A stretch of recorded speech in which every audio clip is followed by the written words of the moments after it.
Timeless Assassin. Author. Raj_Shah_7152. Chapter 76-100. Using the mana balls as a power core, charge up all the 121,776 micro mana pathways leading to your bone marrow, to begin the production of new blood cells. Leo exhaled sharply, his eyes scanning the glowing text before it shifted into an anatomical diagram. The complexity of what he had to do this time around was simply staggering. The diagram wanted him to activate hundreds of thousands of micro pathways at once, which looked like a tree branch diverging into uncountable roots. However, instead of a trunk, all of them stemmed from the 2 mana balls he had painstakingly guided to his femur bones. It required a level of fine control that he had not yet mastered as a warrior. However, he had no other choice but to give it a shot regardless. Closing his eyes, he focused on the mana spheres embedded deep in his legs, and upon his command, they pulsed faintly, like miniature hearts awaiting further instructions. Carefully, he tried to push the energy stored within them outward, attempting to distribute the stored mana through the delicate channels branching into his femur. However, just as he started that process, he felt a sharp jolt of resistance surging through his body. Apparently, the mana flow stuttered, clogging at multiple junctures, as it found itself unable to disperse properly. It was like trying to force a flood through thin, fragile pipes, and his small mana circuits could clearly not handle that much load. Mana flow error detected. Improper distribution rate. Restarting process. The glowing text flashed red, and Leo clenched his jaw, suppressing a frustrated growl. He wasn't lacking the focus, it was just that his pathways weren't accustomed to this level of fine control, forcing him to be more careful. All right, I can do this if I am incredibly patient. I just need to be patient, Leo thought, as steadying his breathing, he tried again. This time, he adjusted his approach, visualizing the mana not as a torrent but as a steady trickle, slowly seeping through the microscopic channels. He adopted a patient approach, waiting for mana to move forward on its own instead of forcing it to circulate, as he only applied the lightest of pressure. Oh yeah, that's the way to go, Leo muttered out loud in joy, as very soon he realized that this approach was indeed the right one, as the mana began reaching the marrow production site within the femur bones. Micro mana pathways successfully charged. Initiating bone marrow activation. A deep warmth spread through his femur, unlike anything he had ever felt before, as the mana he sent in began to react with it. It wasn't pain, but it was something entirely foreign, as his body could sense something changing on a cellular level. Overall, 9 grueling minutes passed before he finally succeeded in splitting the energy into 2 and positioning them correctly in his femur bones again. But by then, all the previous progress had already halted and the window of efficiency was completely lost. Panting, he wiped the sweat from his brow, and restarted the process of trickling mana to his femur bones, which once again restarted the production process of new blood cells. However, once again it was depleted within the minute, and Leo had to start from zero yet again. Fuck, this is hard, he realized, as just as he was about to restart the process, doing it all over again from step 0, the text before him shifted again, showing him an analysis chart. Optimal replacement efficiency data. Maintaining continuous flow for 2 hours per day. Right pointing arrow. Peak production rate, 100,000 new blood cells per day. If sustained for over 2 years. Right pointing arrow. Full blood replacement achieved. Breaks or inconsistent training equals efficiency drop, extending the process indefinitely. If sustained for 5 hours per day. Right pointing arrow. Full replacement may be achieved within 8 to 9 months. Closing square bracket. Leo's head tilted slightly as he read through the numbers. The process wasn't just difficult, it was a battle against time. If he failed to maintain a constant cycle, the replacement process would take years to complete, making it a terrible waste of time. The first thing he needed to do to practice this method efficiently was to learn how to maintain a constant power cycle, as without it, doing the same steps over and over again with delays in between was next to useless. The complete Marrow meditation manual aimed to reconstruct his body, one cell at a time, and to do so, the replacement rate of new cells produced had to outweigh the death plus production rate of old cells. If achieved successfully, the new blood cells didn't just enhance mana storage, they increased oxygen efficiency, improved muscle endurance, reduced lactic acid buildup, and optimized cardiovascular health. Which meant that if he completed the transformation, he wouldn't just be a stronger fighter. He'd be something far beyond human limitations. But getting there was the real challenge. Right now, he was too slow. It had taken him 9 minutes to restart the process, and if he kept going at this pace, the replacement cycle would take forever to complete. This meant that not only did he have to get faster, he also needed to get more efficient and more precise, as only then could he hope to master this technique and complete the replacement rate within a reasonable timeframe. Rodova Military Academy, Leo's dorm, 12:30 a.m. At around 12:30 midnight, Leo finally gave up on meditation for the day, after spending 5.5 frustrating hours making little to no progress. His head ached, his focus was strained, and his patience with the entire process had worn thin. So, instead of continuing down that fruitless path, he turned his attention to something new, the Absolute Vision skill scroll. A challenge, yes, but hopefully, one that wasn't as painfully tedious as meditation. The holographic scroll activated, flickering to life in the dim room, hovering before his eyes just as the meditation manual had. But unlike the silent hum of the meditation guide, this one made a low mechanical whirring sound, like an old, worn-out engine sputtering to life. Then, the first set of instructions appeared, glowing faintly. Mastering absolute vision requires mastering mana perception first. Until you can visualize the flow of mana around you with your eyes closed, it is fruitless to attempt this method. Leo exhaled sharply, closing his eyes without hesitation. And immediately, he felt it. The subtle pull of mana in the air, swirling in unseen currents. It wasn't visible, but it was there, an invisible tide that he was unconsciously drawing into his body, like a whirlpool slowly siphoning water from its surroundings. When he opened his eyes again, the warning label was gone. The text on the scroll had already updated, shifting to the next phase of instruction. Please circulate mana within your body, following the path in the diagram before you. The hologram shifted, revealing an anatomical diagram of the human body, tracing the specific mana circulation route he needed to follow. The path began near the base of his skull, running down his spine, branching through his legs, all the way to his toes, before looping back up in a continuous cycle. Unlike the meditation manual, which required distributing mana into delicate micro-pathways, this technique was far more straightforward. Congratulations, you have successfully mastered the first stage of absolute vision. You inherently understand the concept behind 3D imaging and have a robust subconscious brain capable of interpreting the information in real time. The skill scroll said, as Leo frowned deeply upon reading this. He felt perplexed as to why he could master such a difficult technique with such ease. However, apparently he already had an inherent understanding of how to sense mana around his body, and a robust enough brain to compile the information he collected. The next step is to learn how to perform one circulation of this method with each breath that you take. The focus is on speed with precision. The skill scroll instructed, as Leo closed his eyes once again and took in a deep breath, trying to sync one cycle of mana rotation alongside it. However, as he tried to cycle the mana down the memorized path, he realized that he needed at least 3.5 seconds to complete one cycle. Whereas the mental image created after each cycle lasted for only 1 second.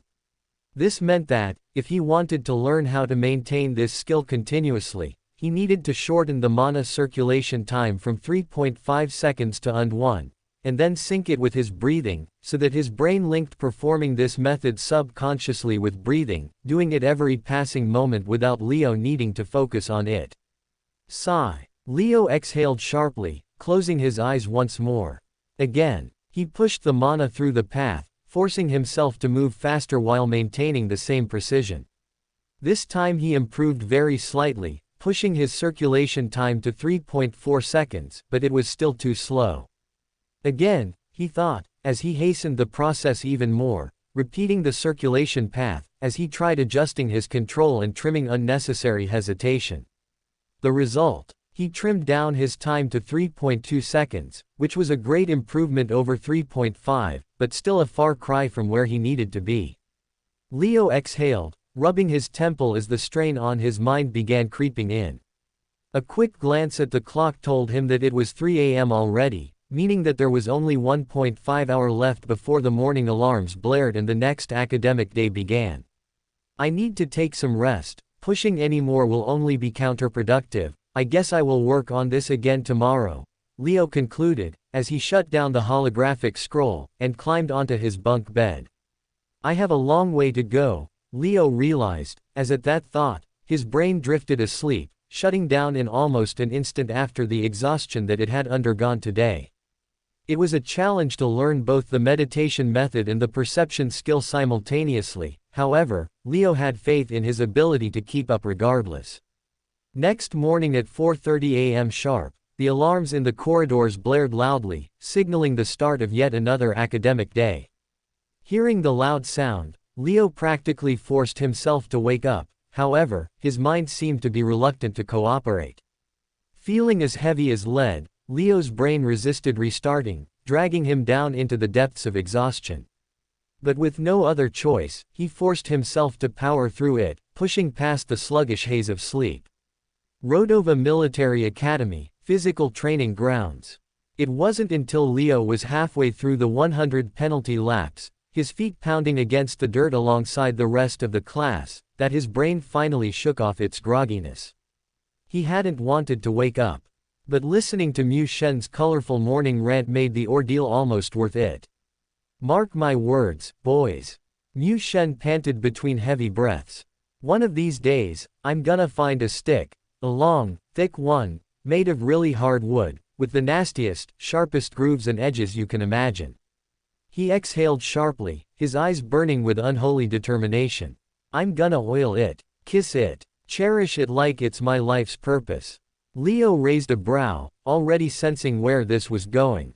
And then, when Marvin isn't looking, I'm gonna ram it straight up his ass. Leo couldn't help it, he burst into laughter, shaking his head at Mu Shen's outrageously committed vendetta against Professor Marvin. Look at that smug bastard, he's smiling at our misery. Mu Shen growled, glaring up at Professor Marvin. Look at him, standing there all high and mighty, enjoying this shit. Following his gaze, the others turned to see Marvin watching over them with that ever-present calm, unreadable expression. Mu Shen scowled even harder. Fucker. He muttered under his breath, making sure the professor wasn't looking before throwing in the insult. Skyshard is a hard man. When his girlfriend asks him, honey, do you want me to blow you? Skyshard shakes his head and replies, sorry, I prefer to go solo. Mu Shen teased, as both him and Su Yang immediately burst into laughter. And burst into the uncontrollable kind, which completely messed up their cadence and their breathing patterns. Oh, shut up. I'm just a focused man, I'm focused on getting stronger and not on heavy balloons. Also, she's not that pretty anyways, Leo fought back, however, his words fell on flat ears. Su Yang and Mu Shen simply did not care for what he had to say, and kept laughing and expanding on the joke for the next 5 laps, as they pissed the shit out of Leo. However, because of how relaxed they ran, joking and laughing with one another, none of them felt the fatigue creeping in, which helped them get to lap 80 in a breeze. Look at those 3 at the front. They're laughing and running like they don't feel the pressure at all. They're 1.5 laps ahead from the rest of us, yet there's not a frown on their faces, noted a student from the rest of the class running pack, whose atmosphere was not as cheerful as Leo and company.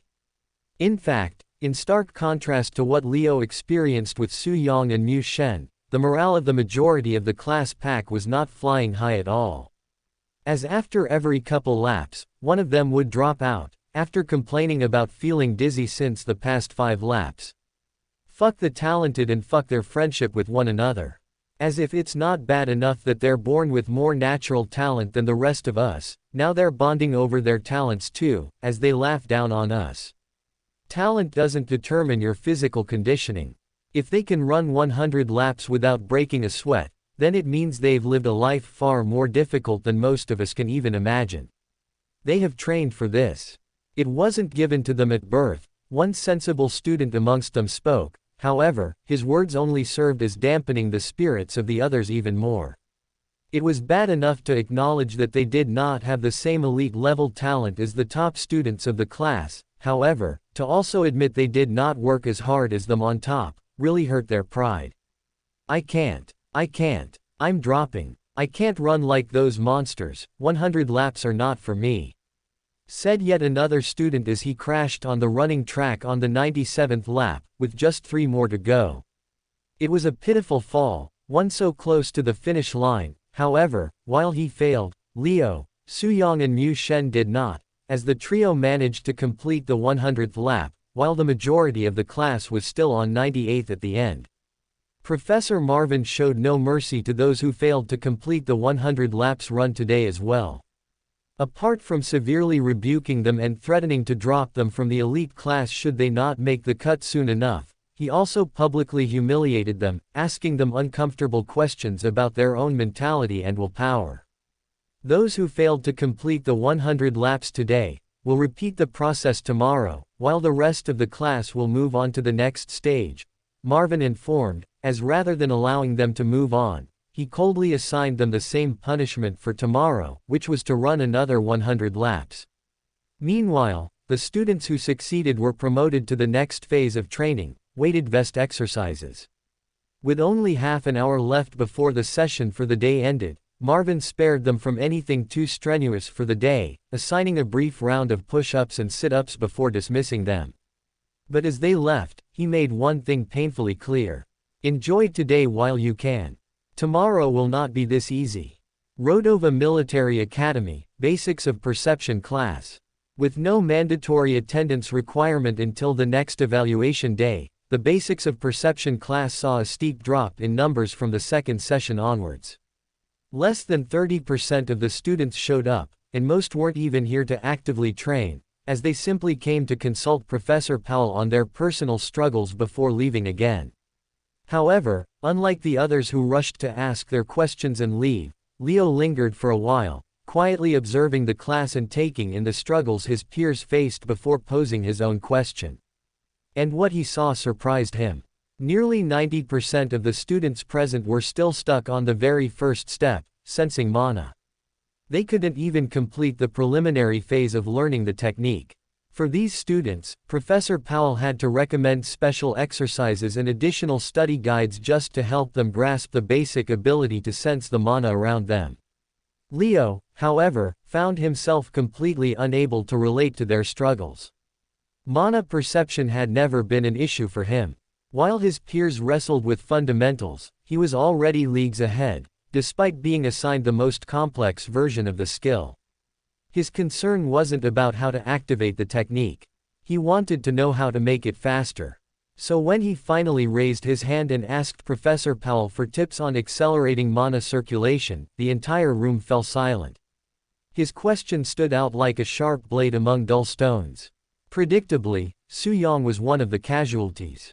Since he hadn't attended class the previous day, he hadn't even bothered doing the assignment, handing David the perfect excuse to kick him out yet again with a public bashing. However, when Leo stepped forward and submitted his completed work, something unexpected happened.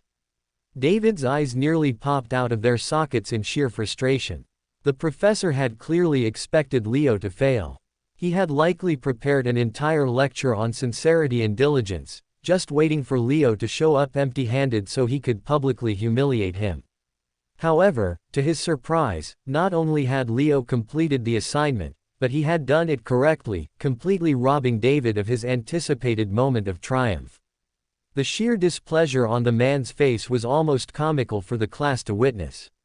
However, since the lecture had to go on anyways, David was forced to allow Leo a seat, as he carried on with the lecture with his mood visibly soured. The topic for the day: elemental infusion. As he explained the process through which pure mana could be altered to take on different elemental natures, such as fire mana, water mana, dark mana, and beyond. It was a very informative lecture, and although David was a groggy teacher, his knowledge and command on the subject was absolutely top-notch. The way he explained the topic opened Leo's horizons on how different types of infused mana could help increase the power of different types of spells, while also understanding how they could help a craftsman craft better quality items. Overall, he was very satisfied with what he learnt for the day, as he decided to make this a habit and ensure that he gave the professor no excuses to kick him out from now on. Rodova Military Academy, Practical Combat Class. After Basics of Magic Theory, the next class was Practical Combat, where once again Major Hen matched up all students against one another, right from where they had left off the day before. Leo felt very excited for his matchups today. As compared to yesterday, the quality of his opponents went up significantly today, with the last two opponents that he faced even possessing some of the same skills that he did. The second last opponent that he faced executed a move similar to Shadow Bind to try and restrict his movements, while the last one had a decoy clone move, which created multiple illusions of himself, making it hard to perceive the real one. However, while he struggled more against them compared to the opponents he faced yesterday, Leo still managed to win all 10 matches that he fought today, while only picking up minimal injuries. Rodova Military Academy, Basement B1, Basics of Stealth and Assassination Class. The final class of the day after Practical Combat was Basics of Stealth and Assassination, the only lecture Leo had not attended even once yet, as it was only held on select few days, alternating with the Scouting, Movement and Planning class. It was held in the basement, in a dark and damp environment, which felt unsettling. However, as if the environment was not bad enough, the instructor for this class was even worse. Unlike the other classes, which were led by seasoned military officials or scholarly instructors, this one was conducted by someone far removed from the chains of order and discipline. A criminal. One who stood before them in heavy restraints, his hands bound in reinforced shackles, his legs weighed down by enchanted chains, yet none of it seemed to suppress the twisted glee dancing in his eyes. The instructor for this class was Severus Maximus, the infamous Needle Assassin, who Rodova Military Academy had specially recruited as a teacher, to give their students the best education possible. Severus, however, was a man so dangerous, that 2 high-ranking military lieutenants stood guard around him at all times, monitoring his every move, as despite his bounds, he could not be trusted alone around anyone. And yet, despite the chains and the guards monitoring his every move, the madness in Severus's eyes remained unaffected by his environment, as he looked at the students as if they were his prey, rather than his disciples. K, he, kkk. A wheezing, almost inhuman cackle filled the air as he began his lesson, as his odd shrill voice sent goosebumps down the spines of many. "Hello, my little children," he cooed, his voice dripping with mock affection, his lips stretching into an unsettling grin. "I'm Severus Maximus, also known as the Needle Assassin. Kekaki," he said, as his shoulders trembled with thinly veiled excitement, as if just introducing himself was enough to send him into hysterics. "I'm here to be your teacher for this lovely, depraved little course, not because I have some deep desire to share my knowledge. Oh no, no, no." His head twitched unnaturally as he leaned forward. "I'm here because it knocks precious, precious years off my ridiculously long jail sentence, kkk." His laughter cracked through the air, echoing against the cold stone walls of the basement classroom, as it made many grown men break into cold sweats. Some looked visibly unsettled, others were outright disturbed, but Leo, he didn't care. If a man was infamous enough to earn a moniker, then his knowledge was valuable. His mental instability, his history of crimes, none of that mattered to him, as he felt eager to learn.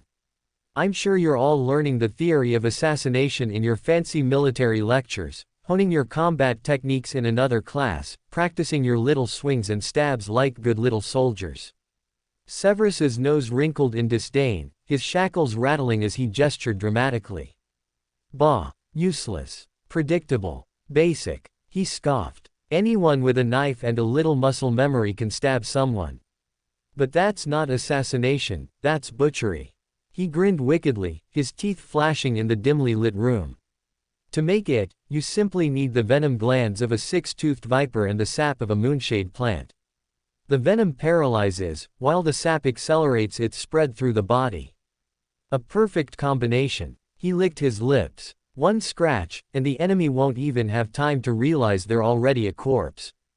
The students swallowed hard, shifting uneasily as they realized just how deadly the knowledge being imparted was. But Severus wasn't done. His grin deepened as he reached for another vial, this one filled with a clear, colorless liquid.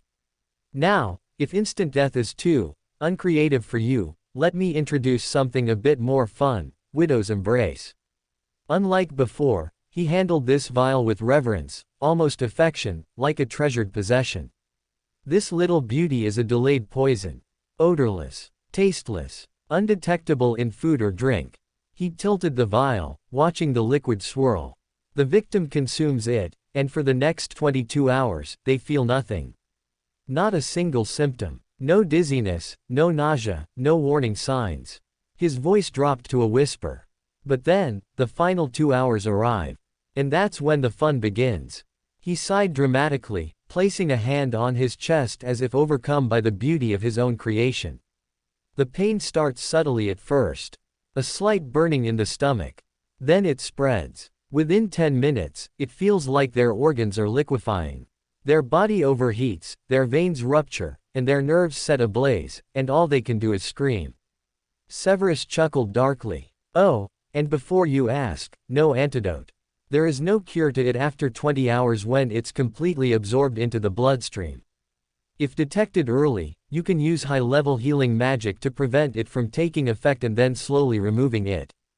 However, if the effects kick in, then by the time the prey realizes something is wrong, it's already too late to save them. His eyes flicked over the class, lingering on their expressions, some pale, others outright horrified. Now, who wants to learn how to make it? Silence. Then, reluctantly, a few hands rose. Leo, however, had already been taking notes, as he raised his hand eagerly. Using poisons did not seem like his style, as he felt like he was more of a frontline no-nonsense fighter. However, having knowledge on the topic did not seem to be a bad thing either, as he absorbed every word coming out of Severus's mouth like a sponge. So far, this was turning out to be his favorite class yet, as although he was doing nothing but taking notes in this class, it was by far the most informative and practical of all the other theory subjects that he studied.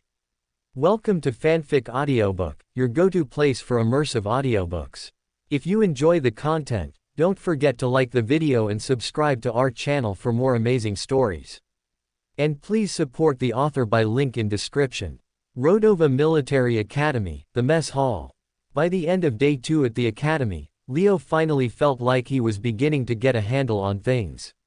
He had secured a solid foothold among the students, forming a competitive alliance with Mu Shen and Su Yong, who now reserved him a seat at their corner table during dinner and ran beside him during the grueling morning sprints. He had unwillingly acquired an annoying yet oddly useful companion in Mu Ryan, who clung to him like a shadow for no apparent reason, but at least she was good for helping him navigate social situations and tutoring him in studies. And most importantly, he had established dominance. After his brutal dismantling of Zhang Jiyu, word had spread fast. His name carried weight now, and no one in the class seemed particularly eager to test his limits. Overall, everything was falling into place. His personal goals were on track, except for his ongoing struggles with meditation, but that was a problem for another day.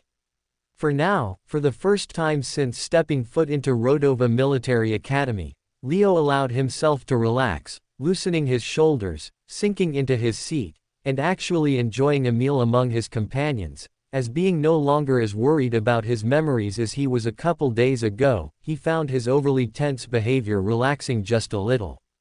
However, unfortunately for him, lowering his guard during dinner was apparently a bad choice, as just when he least expected it, disaster struck.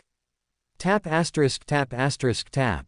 The rhythmic footsteps of senior cadets echoed through the mess hall as they marched in, their uniforms dirtied with mud and blood, their boots leaving faint imprints of dust and grime across the polished floors. The academic session had started a few days ago, However, this particular group of senior students looked like they had just arrived, as they entered with wide smiles and loud cheers, like a victorious troop returning home after a long mission. They looked like they had just crawled out of hell itself, bloodied, battered, bruised, but still standing tall, as they carried themselves with the confidence of battle-hardened veterans. The Rodova Military Academy Interschule Circuit team has returned from the summer camp. The declaration sent a ripple through the hall. Murmurs turned to whispers. Whispers turned to cheers. And then, like a wave cresting over the entire room, all hell broke loose as the second-year students broke into wild cheers, while the first years joined in with excitement. In Rodova Military Academy, the circuit team members were like the star athletes, who carried on the pride of the institute, and they were treated as absolute superstars back home. Almost immediately as they were back, potion bottles were opened and thrown over the team in joy, as the mess hall turned into a literal mess, as the expensive potion juices mixed with the dirt and grime off their bodies. Yu Shen, Yu Shen, Yu Shen. Slowly, the chant for Yu Shen erupted from the crowd, as standing at the center of the group, Yu Shen pushed away everyone else around him, hogging all the spotlight as he raised his hands in the air with pride. As a transcendent level talent, and the captain of the current Rodova Military Academy Interschule Circuits team, he was the institute's pride, and the current most popular student of all. It was common knowledge that qualifying for the circuits as a first-year student was next to impossible. However, Yu Shen somehow managed to do it last year, becoming the only first year from his batch to be on the circuits team. A living legend amongst his batch, and an inspiration for all the new joinees this year. "All right, relax people, Yu Shen is here," he said, grinning wildly, as he basked in the adoration, before proudly raising his fist in the air, which had the whole mess hall roaring for him even louder. However, just as effortlessly as he raised their volume, he silenced them as well, as with a simple gesture of raising a single finger and bringing it to his lips, he silenced the entire crowd that had gathered. "Shish," he said, as the crowd obeyed, turning absolutely silent.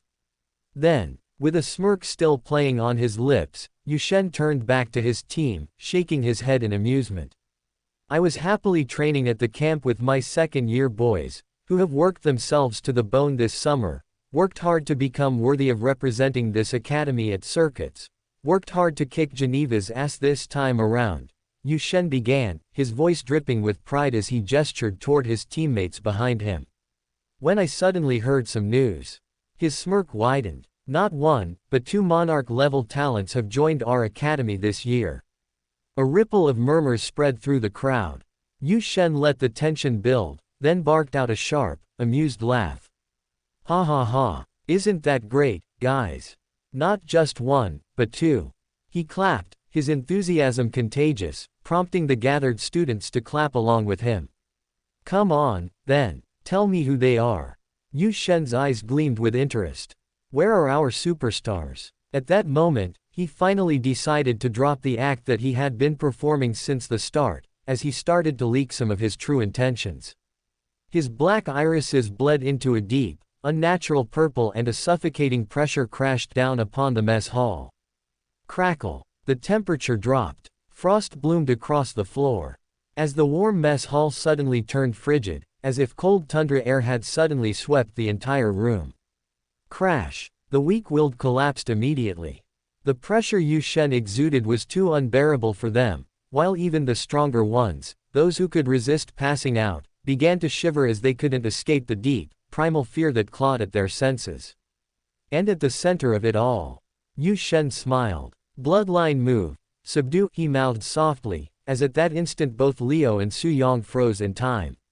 Not from shock, not from fear, but froze absolutely in time, as if their physical bodies had turned into an ice sculpture that simply could not move. "What the fuck? Why the fuck can't I sense my body?" Liu asked himself in alarm, as despite his mind screaming at him to move, his body simply refused to obey. It was as if he had been ripped from reality. Trapped in a dark, formless void, a place where he existed, but couldn't act. And in this paralyzed state, his senses heightened, allowing him to feel everything. The ice-cold chill sinking into his bones. The phantom sensation of chains coiling around his body. The sheer power pressing down on his soul.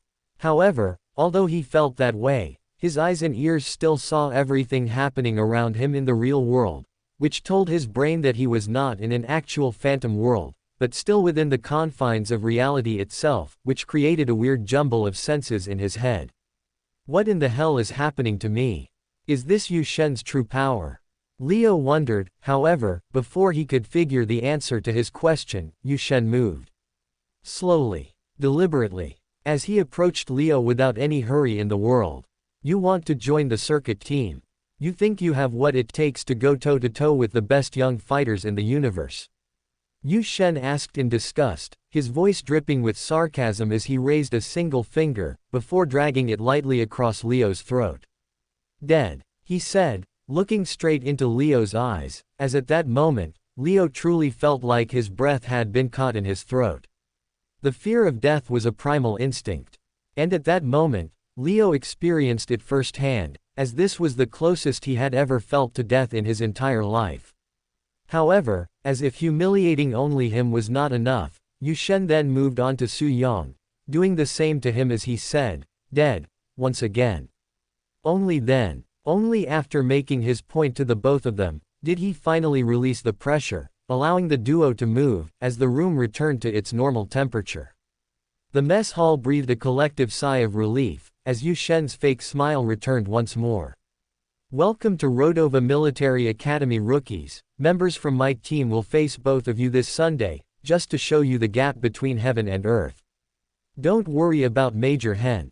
He'll allow it. See you in class, Yu Shen said, as he turned and left the mess hall, with the rest of the second-year circuits team following behind him. Rodova Military Academy, outside the mess hall, present time. Yu Shen stormed out of the mess hall, his jaw clenched so tight it felt like his teeth might crack under the pressure. His mind was a swirling storm of rage, as although he had humbled the two first years in front of the entire academy, he still did not feel his simmering rage reduce even slightly. This was because, the real cause behind his anger was not the first years, but rather the conversation he'd had with Principal Ulrich Dainhardt just moments before. A conversation that had pissed him off more than anything else in recent memory.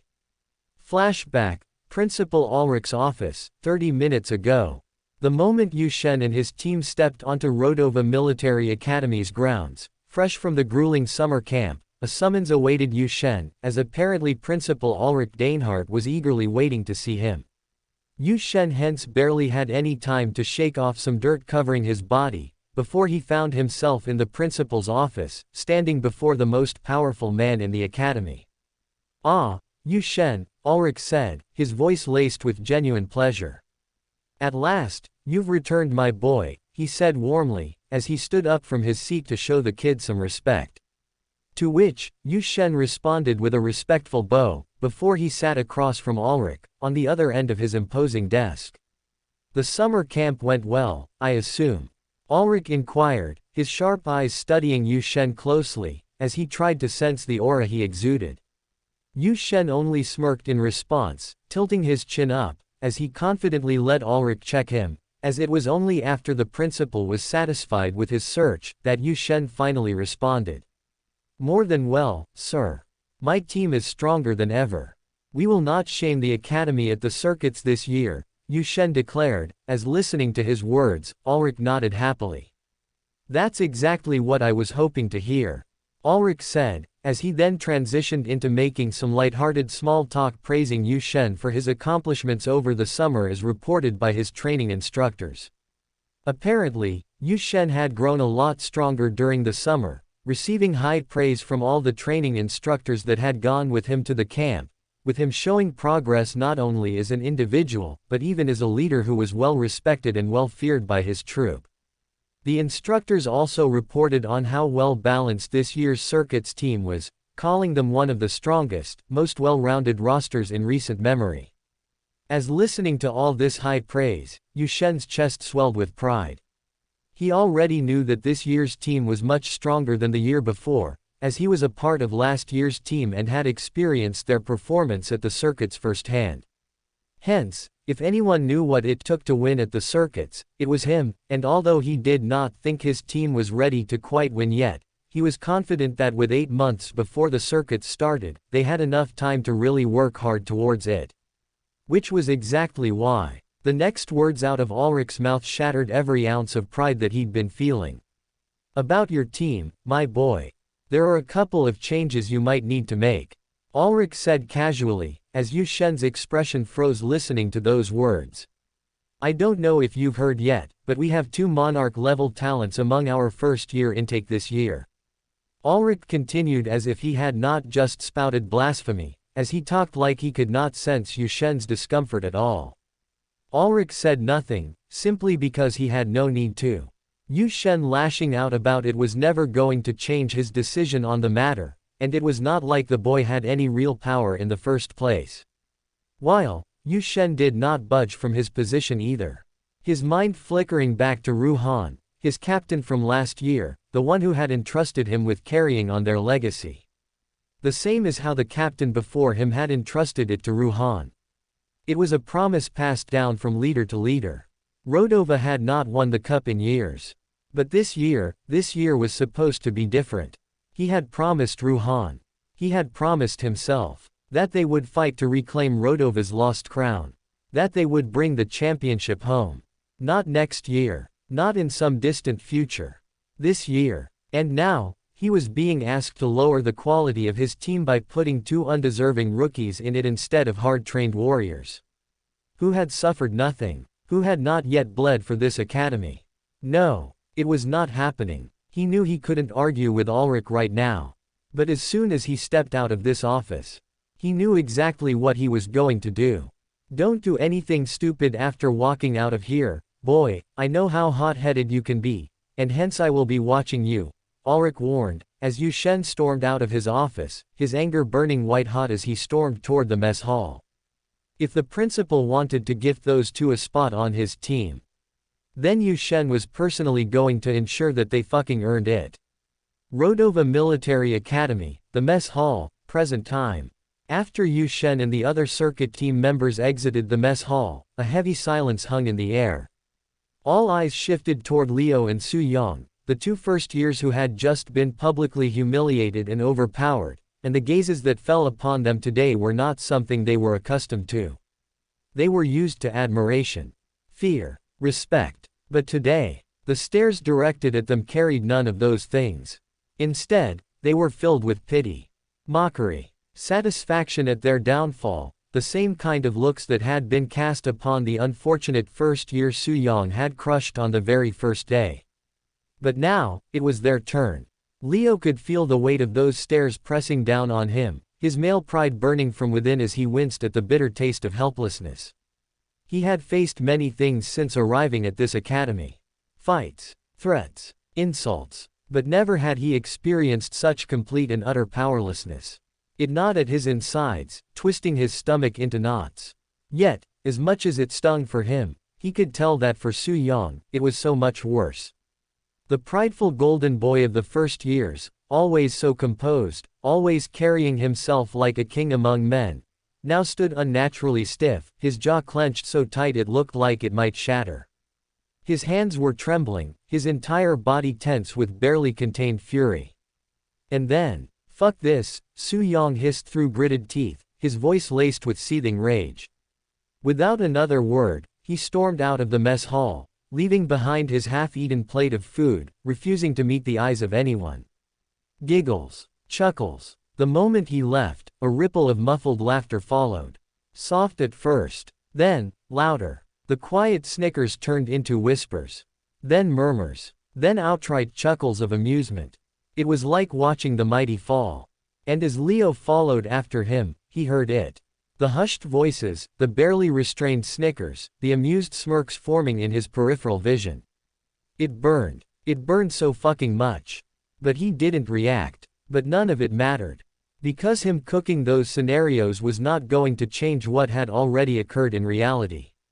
And it wasn't until half an hour later, when his rage had simmered just enough for his mind to regain some semblance of clarity, and when he looked at his own crazed reflection in the bathroom mirror, that the weight of it all truly hit him. This was pointless. It didn't matter how many ways he reimagined the scenario, for it was not going to change what had already happened. No, it would only make him weak. As instead, what he needed to do wasn't to stew in useless what-ifs, but rather accept it and move on. What he needed to do now was to plan, to figure out exactly what it would take to ensure that this never fucking happened again. Because whether he liked it or not, Yu Shen and the entire second-year circuits team were stronger than him. And that was an undeniable fact. Freaks. They're freaks, Leo thought, as he recalled the gaze of the members standing behind Yu Shen. Those who had not even acted today, as he recalled how even they exuded a power that Leo couldn't hope to easily match. They want to face me this Sunday. The whole academy will be watching. That's my chance to fight back. If I can show a strong performance there, then I can send a message that I'm not to be trifled with, Leo mused, as he began psyching himself up for the fight to come. I need to re-practice my skills, all of them. I need to get back to my peak. I need to become the boss yet again. If I wish to have any hope of defeating them, then I need to get back to my martial peak. Leo mused, as grabbing a couple of daggers from his storage space, he rushed out of his dorm room, headed straight for the practical combat training field. Asterisk asterisk asterisk asterisk asterisk asterisk asterisk asterisk asterisk asterisk. Meanwhile Su Yang, unlike Leo who managed to regain his calm after a few minutes, Su Yang failed to do the same, as the destroyed furniture in his room served as a proof of his bubbling anger. Who the fuck does he think he is? That fucking second-year cunt. I'm the Su family blood descendant. Someday I will be the Su family patriarch. Yet he dares lay a hand on me. Su Yang spat, as he lifted his half-broken bed and smashed it to the ground yet again. To suffer such humiliation publicly. They must pay a price. This Sunday, I must reclaim my honor, or what good is the Su family blood flowing through my veins? Su Yang muttered, as looking towards the ceiling, he let his rage dry out the tear forming in his eyes, preventing it from falling down anyhow. I swear I will make it to the Rodova Circuits team. I swear I'll prove to everyone that had laughed at me today that the Su family is not to be disrespected. I may not be able to touch Yu Shen today, or anytime in the near future. But I swear I will return the humiliation I faced today, in this life or the next, Su Yang said, as he too rushed out of his room. His destination, the swordsmanship training ground, specially created for swordsmen to test their power. The following days passed in a blitz of rage for both Leo and Su Yang, their tempers burning like wildfire. They moved like men possessed, throwing themselves into their training with reckless intensity, that was driven by humiliation and fueled by an insatiable need for redemption. But the academy life did not let them be. The students around them did not let them forget the humiliation they suffered a few days ago, as every time they stepped into a class, the giggles and whispers began, and everywhere they walked, smirks followed them, the silent mockery lingering like an unshakable stench. And to top it all off, during the Basics of Magic Theory class, Leo found something new waiting for him, a single note on his desk. A simple, taunting message written in scrawled, messy handwriting. Yu Shen's gonna kill you on Sunday. Leo stared at it for a long moment, his fingers tightening around the paper before he crushed it in his fist. He did not need this reminder. He was already counting down the days till he could redeem himself, and incidents like these only pushed him even harder, fueling his rage as he went wild with his training at night. Rodova Military Academy, Practical Combat Grounds, 8 p.m. Boom. Another training dummy exploded into splinters, its form disintegrating as Leo drove his dagger deep into its core, executing kill strike with brutal precision. His chest rose and fell in ragged breaths, sweat rolling down his back as he wiped his face with the back of his hand. Slowly but surely, his body was remembering. His skills, his instincts, they were coming back to him, as he felt more and more sure of his fighting style. That's the 17th dummy you've exploded tonight, Skyshard, and while I'm glad to see your skill activation time reducing fractionally, I must also remind you that these dummies don't come for free. Although, we don't charge you students for destruction of practice dummies and let you use as many as you like, they actually cost 20 megapixels a piece and you've just destroyed 17 of them tonight. That's equivalent to the monthly salary of my assistants, Major Hen said, as he walked over to Leo, with an eyebrow raised. So I need to be smart with it, huh? He muttered, recalling what Hen said, as he threw his dagger towards another practice dummy 25 meters away, before using the skill move blade switch. Almost immediately, he reached the location of his thrown dagger, as he plunged it into the neck of the practice dummy before using kill strike yet again, as he exploded yet another dummy head. Boom! An explosion rattled the entire practical combat training field, as Hen clicked his tongue in disapproval from a distance. It seemed like Leo had decided to disregard his advice on exercising restraint, which made him feel disappointed as an adult. However, that disappointment aside, he was really excited to see Leo in action as he performed his skills, as although he did not speak it out loud, he pretty much had his mind blown away with how crisp Leo's fighting basics were. Whether it was stance, balance, or form, Leo had nailed everything down to perfection. Every movement that he made naturally linked up to the next, which made it seem like he was floating on a battlefield, rather than moving on it. His dagger-throwing accuracy was better than some of the professors at the academy, as although the way he gripped the dagger and threw it was not the standard they taught at this school, it was something unquestionable, as in the several hours of practice that Han had watched Leo perform, he had yet to see him miss a target by even a millimeter. Whoever his previous teacher was, had to clearly be a very accomplished assassin, as Leo was clearly an exceptionally well-taught talent. However, although his strengths were exciting to witness, his weaknesses were also glaringly obvious to a veteran like Hen. From his perspective, the boy did not understand the concept of stamina conservation and had clearly never fought a fight that lasted longer than an hour. He got tired too easily and constantly fought at his 100%, rather than controlling the tempo as and when needed. He also did not have the necessary physical strength to go toe-to-toe with a swordsman or any other short-ranged fighter from amongst the second-year students. As with his strength being average amongst even the first years, he was a mile behind the second years for the same. And, if by chance he fought an opponent that was both faster than him and had a good defense, then Hen saw no qualities in him that would suggest that he could take him down. As overall, Hen found Leo to have a lacking stamina, a lacking defense, and average physical qualities made him easy pickings for a seasoned fighter from second year, which was why Hen expected him to lose badly come Sunday. Sunday, 5:30 a.m., Professor Marvin's physical training class. Like every other morning at Rodova Military Academy, Sunday also began with mandatory physical training for all students. Technically, it was optional. But that was only on paper.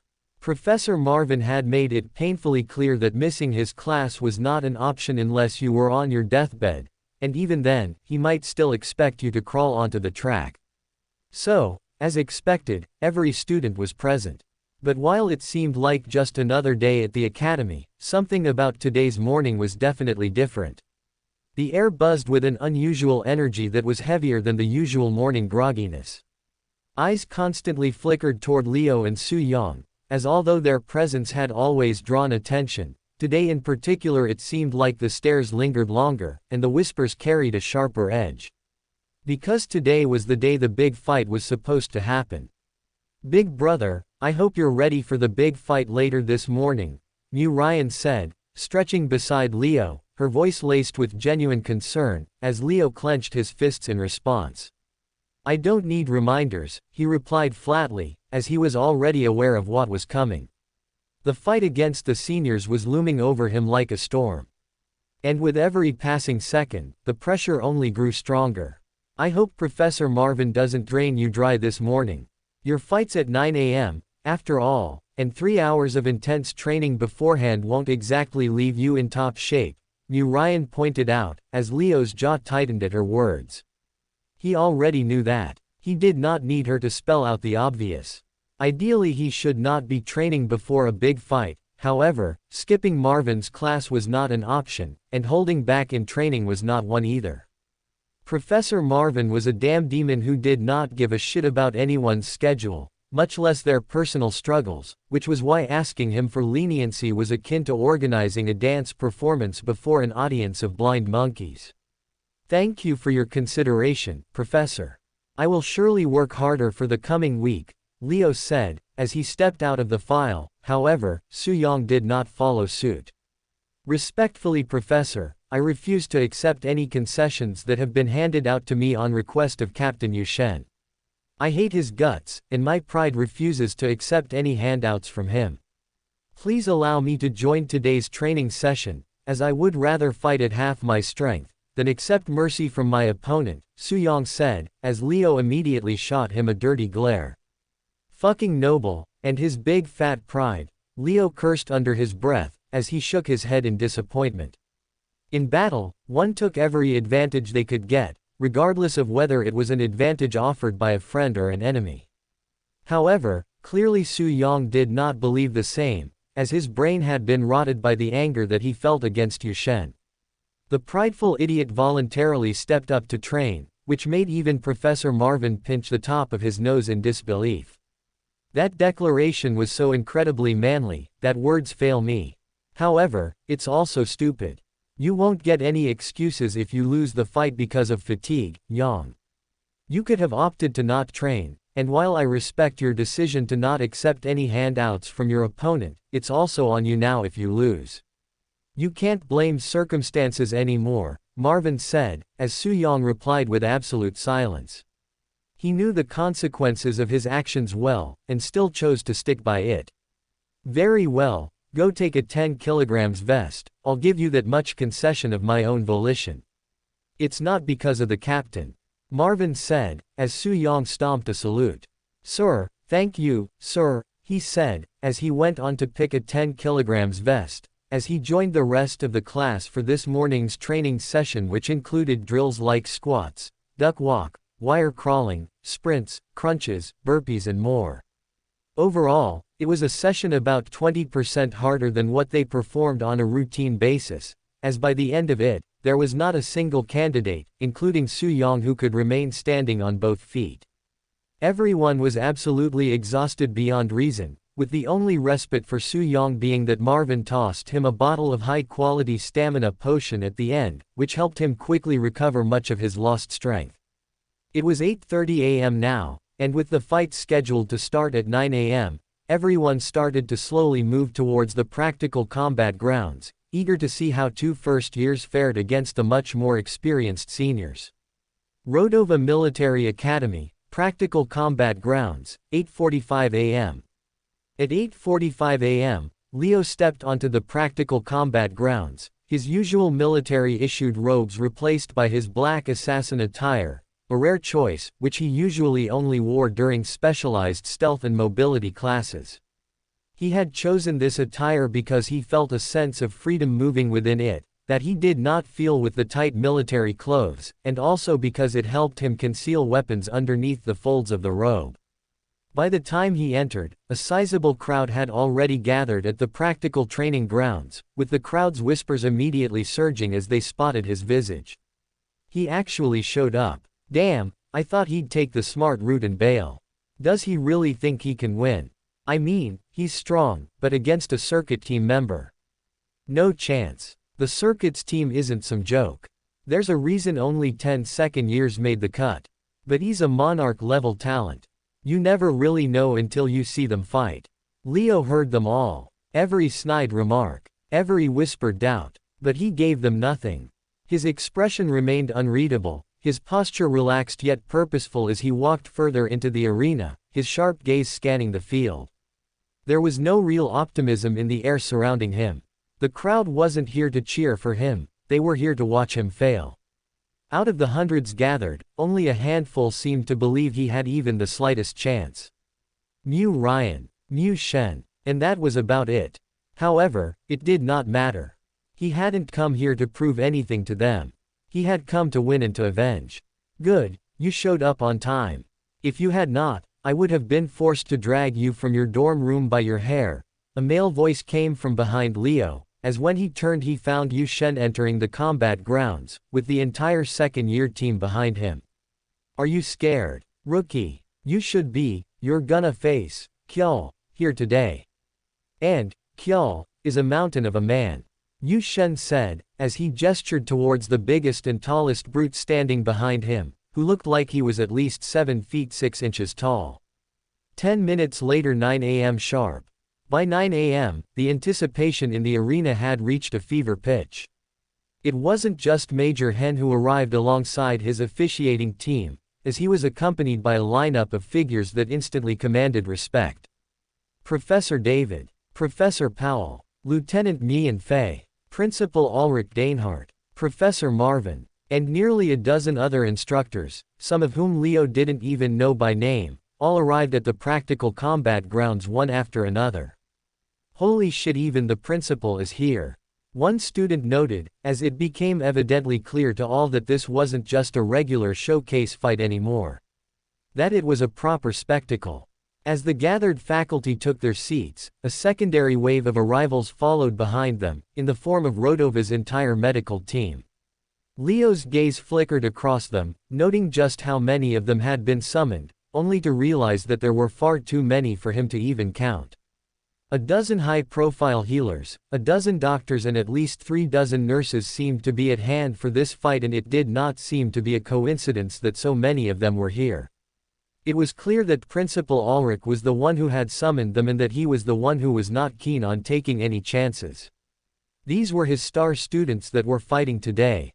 His circuit team members against his monarch-level talents, and hence Ulrich seemed to wish to ensure that no matter what, none of them were permanently injured in today's bout, for which, he summoned every available doctor to the combat arena. I'm telling you, Hen, if any of the boys lose a limb, or become permanently retarded because of a blow to their heads, I'm going to fire you from your job, and hound you to the point you don't even get a pension after retirement. I'm trusting your referees to interfere as and when needed, but it's your neck and job at the line here. Officiate a safe match, else be fired, Ulrich warned, as Hen chuckled heartily at the principal's words. Deep down he knew that Ulrich wasn't bluffing, however, he had absolute faith in his referees. They were the ones who were going to be closest to the action, and he trusted them to intervene if things ever went south. Rodova Military Academy, Practical Combat Grounds, 9:05 a.m. Once everyone was settled and the medical staff had finished setting up their emergency operating stations, Major Hen stepped into the center of the marked combat field, his presence alone enough to command everyone's attention, as he raised his right palm, signaling for silence. All right, quiet down, his deep voice carried across the arena, as the excited murmurs gradually faded. As you all know, Sundays are reserved for educational combat analysis, and today will be no different. Today's fights will be observed, reviewed, and analyzed by me after they are concluded, as although our original plan was to hold matchups between the best of the first-year students. However, Hen paused, as he glanced toward a familiar figure in the stands. Captain Yu Shen approached me with an alternative proposal, and I gladly accepted it.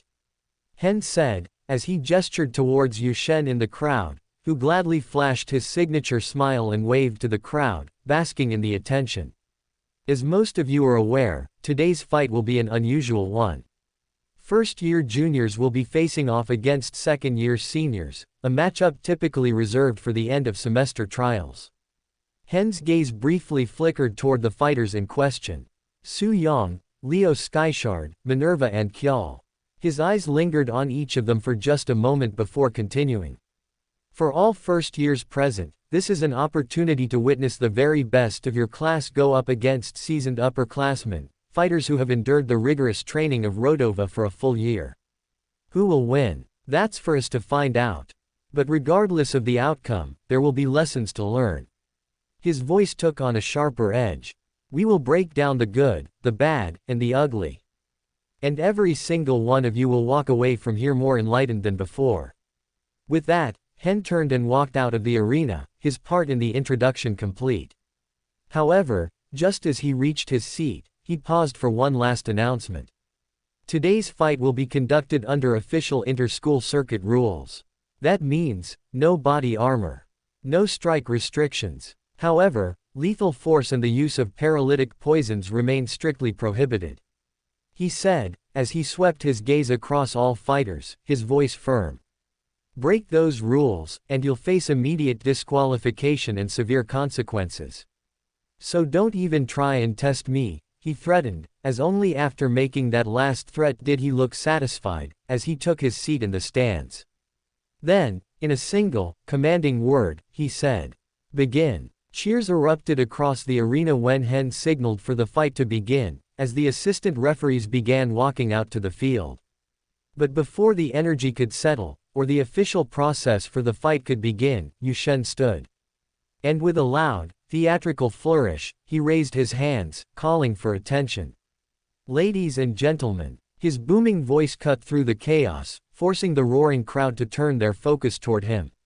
The crowd erupted. This was exactly what they wanted to hear. Rodova wasn't some elite club where names alone earned positions. Rodova was a battlefield, and only the strong survived. If they perform, Yu Shen's voice cut through the cheers. They are welcome, but if they don't, he paused, letting the tension simmer. Then, he smiled. They will not join my team. The arena exploded into deafening roars. The stake for this fight had been set, and the crowd went wild to know that justice was being upheld here. Ulrich, Suyong and Leo were not pleased by this speech at all, however, there was nothing either of them could do about it. Protesting in front of a cheering crowd would only make them look like biased fools, and hence, they could only bide their silence for now. My, I quite disliked Yu Shen before today, but he might become my favorite student of all time after today. Professor David said with a smile, as although he hated the Yu family young master with a passion up till last year, he was really happy to see him put Leo and Suyong in their place today. Yu Shen, Yu Shen, Yu Shen. The crowd cheered, as the captain bowed to every section of the cheering crowd before finally taking his seat. Then, the referees once again began walking towards the center, as they discussed something amongst each other, before taking their positions around several spots of the market combat arena. First fight. Suyong vs Minerva, the head referee standing in the center declared, as the crowd roared even louder at his words. Shing. Suyong unsheathed his sword with one clean motion, as he banged his chest with his weapon and walked towards the combat arena, with anger plastered all over his face. In contrast, Minerva, his opponent, walked towards the arena with a serene calm on her face, as she did not so much as check the tightness of her bowstring. Is this a joke, Yu Shen? You send a woman to stand in my way. What, are you too scared to fight me yourself? Suyong roared in anger as audible gasps could be heard across the arena at his comment. Gender discrimination was considered to be a backward practice in modern society, however, with the best fighters across history being mostly men, the bias was hard to erase completely. Don't worry, this woman is more than enough to handle the likes of you, Yang, Yu Shen shouted back from the crowd, as a loud, oh, rang from the audience. Once Suyong and Minerva took their starting positions, a heavy silence washed over the arena. The crowd, brimming with anticipation, leaned forward in their seats, eager to witness the clash between the proud first year and the seasoned second year. Suyong stood poised, his sword gripped tightly in his hands, his golden eyes locked onto Minerva with pure, unfiltered rage. Across from him, Minerva stood calmly, her bow resting lightly in her grasp, her stance unshaken, her breathing slow and measured, completely unbothered by the storm of emotions radiating from her opponent. The contrast between them was glaring. Suyong was a wildfire, burning, untamed and hungry for destruction, while Minerva was an ice-capped mountain, unmoved, unaffected, and untouchable. For a while it became a contest to see who would flinch first, however, before that could happen, the referee standing between them raised his hand. Begin, he declared, as immediately Suyong launched forward like a cannonball, the sheer force of his movement kicking up a cloud of dust behind him. Shine. His sword gleamed as he raised it high, ready to carve his opponent apart before she could even react. But, whoosh, an arrow shot from Minerva's bow before he even took 5 steps. Not at him, but at the ground in front of him instead.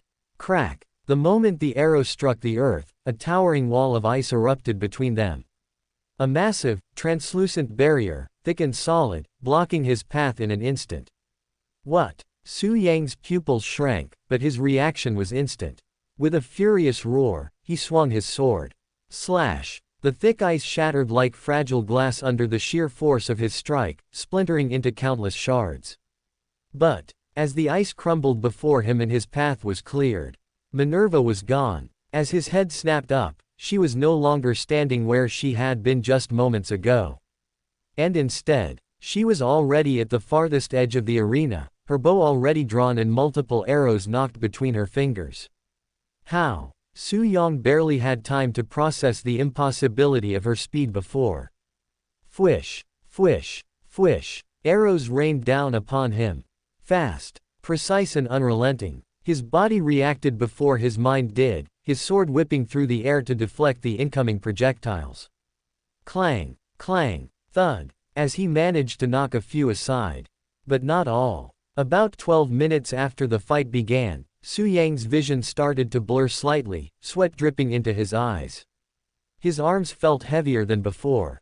His legs screamed in protest. And that was when it truly sank in. The gap between their strengths. It was massive. She was on an entirely different level. He wasn't even fighting her. He was being toyed with. Like a cat playing with a trapped mouse. Enough! Su Yang roared, his voice hoarse from exhaustion. His body was bruised, battered, and bloodied from all the arrows that had slipped past his defenses, his breath heaving, his once pristine uniform now tattered. And yet, his grip on his sword remained firm. Stop firing arrows at me from a distance like a damn coward and face me properly. His voice echoed across the arena, filled with frustration, fury, and desperation. For a moment, the world seemed to pause. Then, Minerva tilted her head slightly, lowering her bow just enough to meet his glare. And then, she laughed. A quiet, airy chuckle that sent another wave of humiliation crashing over Su Yang. Face you properly, she echoed, her voice carrying a clear note of amusement. Then, with a smirk, she said, "Sorry." Her bow raised once more, the tip of her next arrow glinting under the sun. As a woman, I'm too scared to fight men in close range. Fwish. The next arrow struck Su Yang clean in the chest, knocking him flat onto his back as the referee immediately stepped in to call the match. Match over. Winner, Minerva. The arena erupted. Some cheered wildly. Others laughed. Some sat there, stunned into silence. But the result was undeniable. Su Yang had lost. And he had lost badly. Medics! Medics! Ulrich screamed at the top of his lungs, as the medics rushed to Su Yang's side that very instant. Blood had already started to pool around the wound in his chest, however, before he could even lose 100 ml, the arrow was pulled out, and a whole medical team began to work hard to heal his injury. I lost, Su Yang muttered aimlessly, the arrogance in his eyes replaced by a clueless stare, as the reality finally sunk in. He had been manhandled by Minerva, and that wound to his pride hurt 1,000,000 times more than the one in his chest. Leo's POV. Unlike the neutral spectators in the arena, who viewed Su Yang and Minerva's fight as mere entertainment, Leo saw it through an entirely different lens. He wasn't just an observer. He was the next fighter. And what he had just witnessed baffled him to his core. From the moment Minerva fired her first arrow to the instant Su Yang shattered her ice wall, barely half a second had passed.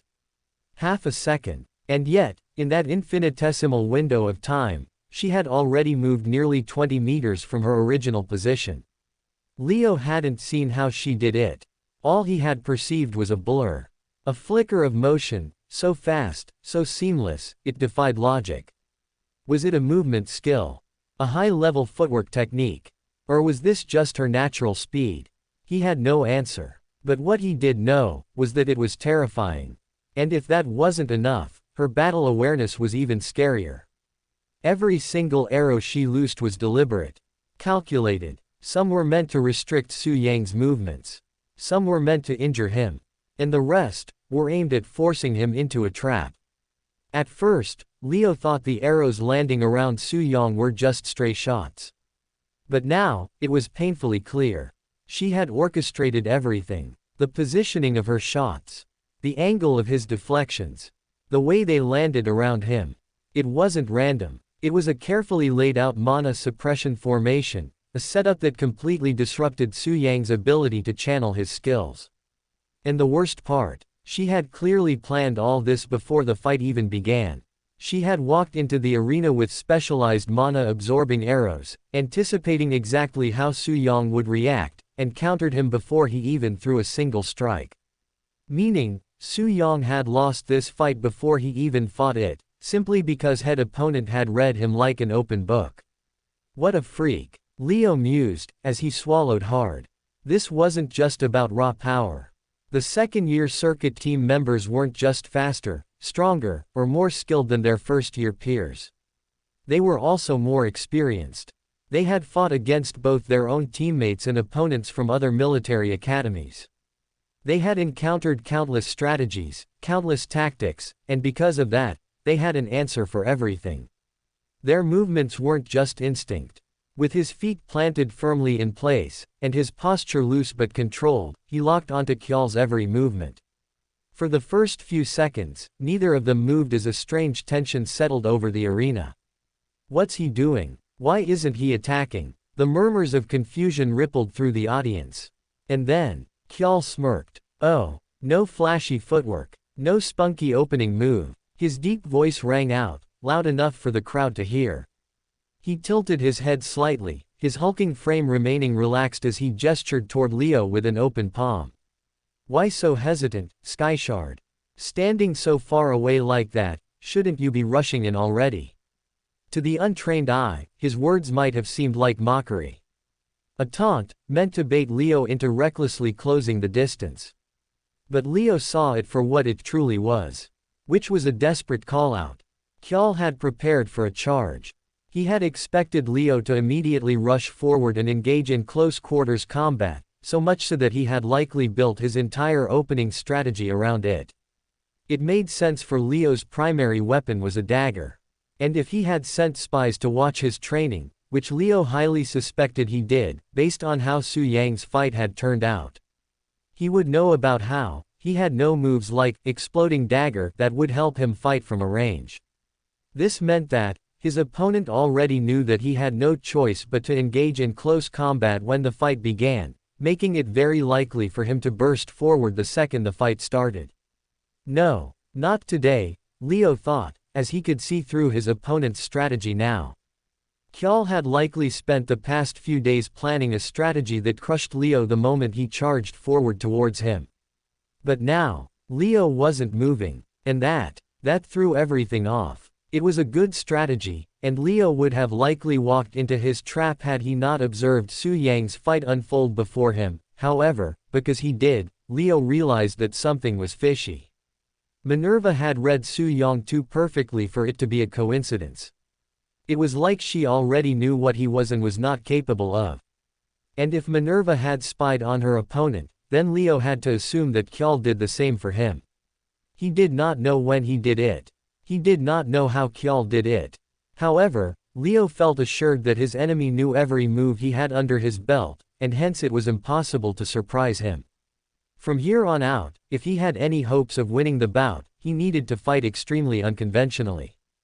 As that was his only chance at victory. After about 45 seconds of Leo not moving a muscle, the crowd's excitement began to wane. What started as murmurs of confusion quickly turned into boos and jeers, as the impatient spectators grew restless at the lack of action. Fight already. Stop standing and do something. What is this, a staring contest? The noise surged, but Leo remained unaffected. His instincts told him that charging at his opponent was not a smart option in this fight, and hence despite the crowd pressure he held firm, and did not move a muscle. Boo! Skyshard, you coward! Boo! Come on Kyal, he's just a kid. What are you so afraid of? Kyal charged, damn it. The kid literally weighs half as much as you. The audience continued to pester, as Leo could see how Kyal looked disturbed because of it. The jeering grated against his nerves, as slowly but surely he felt himself being forced to abandon his carefully crafted strategy. All right then, little bunny, Kyal growled under his breath.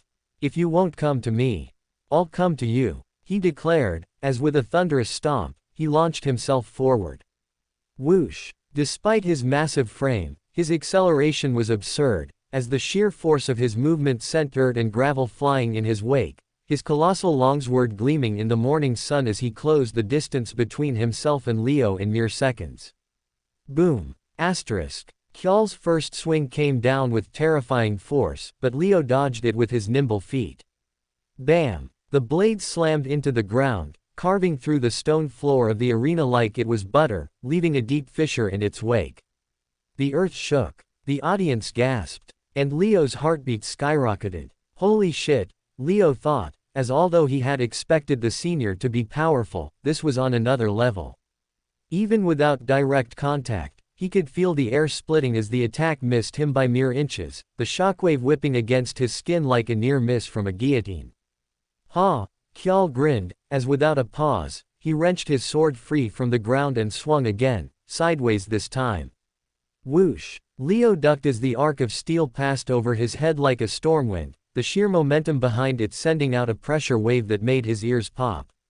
Fuck, I'm fucked, Leo realized, as he found Kjall unreasonably fast for someone his size. He's got a good head on his shoulders, Yu Shen admitted. Most first years would have crumbled under the pressure of the crowd. But this one, he's patient. He's disciplined. And above all, he's aware. Yu Shen acknowledged as he felt impressed by Leo's performance. Leo had no delusions of winning in a contest of raw power, and instead, he was focused on surviving, as he bided his time and waited for an opening. However, the question was, for how long could he do it? Or was Kjall never going to provide him with the obvious slip-up that he was looking for? You're a cautious little bunny, aren't you? Kjall's voice rumbled with amusement as Leo dodged yet another massive swing. Leo remained silent, refusing to take the bait, as he continued to run and backtrack. His mind was running at overdrive, searching, scanning, analyzing. Looking for any opening. But there were none. Kjall's defenses were rock solid. No overextensions. No wasted movements. No weak spots. It was like fighting a tank. Damn it, there has to be something I can do. Leo thought, as he tried to come up with an innovative plan, however, before he could formulate a counter-strategy. Kjall smirked. All right, little bunny, he said, as his grip on his sword tightened. You've had your fun, but it's time to end this now, he declared as with a sudden explosive movement, he changed the tempo of the fight. Berserker's rage, Kjall mouthed, as suddenly, his veins started to pop out and his skin started to turn extremely red, as if the blood flow to his skin had increased tenfold. Whoosh! As he swung this time, he chopped off a handful of Leo's hair, which fell to the ground right before his eyes. His swing speed and recovery time had both improved significantly after he activated the skill, as Leo felt an impending sense of danger. Mirror World. Leo activated a decoy skill in response, as he summoned roughly 50 clones of himself, each running haphazardly, with the real Leo blending amongst them seamlessly. To the naked eye, it was impossible to discern the real Leo from his clone, however, Kjall was not fooled for a second. He moved towards Leo's real body without hesitation, and launched yet another sword slash, which Leo dodged by the thinnest of margins. Bam! Basics of Perception Class Chapter 1. Full Vision, Kjall declared, as Leo's pupils dilated. Kjall had used a standard academy perception technique to determine the real one amongst the fake, as although one could be fooled if they saw through the naked eye, to the mana eye it would always be clear as to who he really was. Whoosh! Yet another of Kjall's devastating swings sliced through the air, missing Leo by a hair's breadth. Bam! The sheer force of the missed strike sent out a shockwave, rattling Leo's bones and forcing him to react instantly, as in the next fraction of a second, Leo activated Blade Switch, vanishing from his spot and reappearing 20 meters away. Separation. That was what he needed at this moment, as he needed to soft reset the fight, to buy himself some much-needed thinking time. Think, Leo urged his brain, as he barely had 2 seconds before Kjall came charging again, and he needed a plan to face him again formulated in his head now. Well, vanish is off the table. Leo thought, as he realized that if Kjall had access to full vision, then chances were that his invisibility wouldn't work on him, just like his mirror world did not either. Making it pointless to waste precious mana on it. Mirror world is useless too. Leo mused, as Kjall had already seen through it instantly. And then kill strike is prohibited, Leo thought in frustration, as the fight rules forbade the use of killing moves. Which meant that, even if he did manage to land a clean hit, it would only get him disqualified. Which means the only skills I have left at my disposal now are full counter, shadow bind, and parallel processing, Leo thought, as he instantly scratched off parallel processing from that list too. Because using parallel processing for longer than 20 seconds would leave him completely crippled. Fuck, I'm screwed, Leo realized, as his jaw tightened. The reality of the fight was sinking in fast. Kjall had forced him into a corner where most of his core skills were completely useless. And in a battle where his opponent had 3 times his strength, nearly his speed, and superior endurance. Leo's only chance of victory was to fight smart, to fight dirty, and to bait his opponent into making a mistake that he could exploit. Hence, he decided to get creative. Stop running away from me, bunny, Kjall said, as he came charging towards Leo yet again. However, as he moved towards Leo this time, Leo did something unconventional. Instead of using shadow bind to restrain his opponent, he used it to create inverted, U-shaped foot traps, all across the battlefield, in hopes of tripping Kjall, should he step into one of them. And step he did. As on his mad dash towards Leo, he accidentally put his leg in one of the traps, tripping face first, which gave Leo the opening he needed. Shua, shua, shua. Leo released 3 daggers back to back towards Kjall, all of which got embedded cleanly in his back, helping Leo draw the first blood. Cheers. A rapturous cheer erupted from the crowd when the underdog finally landed a hit, as almost no one saw this development coming. Had this been a street fight, where Leo would have had his daggers laced with poison, then this would have been it for Kjall, who would have lost his life to the neurotoxins. And at that moment, regret bloomed deep within his chest. Because for the first time, he truly felt the consequences of his one-sided fighting style. Man, I wish I had a more balanced skill set. If he did, he wouldn't be in this situation. He wouldn't be completely defenseless. He wouldn't have to brace himself for the pure agony that was about to rip through his body. But it was too late for regrets. Boom. The slash struck him like 1,000 blades slicing through the air at once. Leo barely had time to shield his vitals, crossing his arms over his chest and twisting his body at the last second to minimize the damage. But it wasn't enough. His world exploded into pure, searing pain. Shing, shing, shing. 1,000 invisible blades carved into his skin.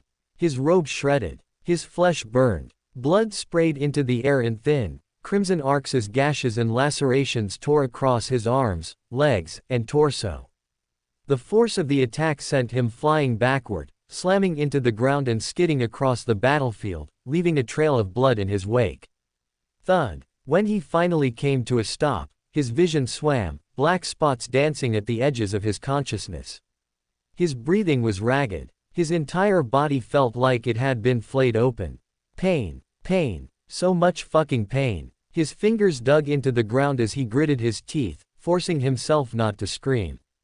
But God, did he want to? His body was trembling, his muscles screaming in agony, but he was still alive, and that was pretty much it. Slowly, agonizingly, he pushed himself up, blood dripping from his arms and staining the ground beneath him as he could feel every single wound, every cut, every tear in his skin. Wow, that was something, he mused, as he could taste the iron in his mouth, a bitter smile curling on his lips, as he saw Kjall tower over him, yet again. It's over, little bunny, Kjall said, as he brought down a powerful blow, fully expecting Leo to be defenseless against it. As Kjall's massive sword came crashing down toward Leo, he was convinced the fight was over. And by all logical means, it should have been. Leo was battered, bleeding, and barely holding himself together. There was no possible way he could mount a defense strong enough to stop the sheer force of the attack, as victory felt all but assured. However, that's where Kjall made his mistake of underestimating Leo Skyshard. From the very beginning, Leo knew that if there was one move Kjall hadn't accounted for, one trick that had remained completely hidden from his spying, it was full counter. And it wasn't a baseless assumption.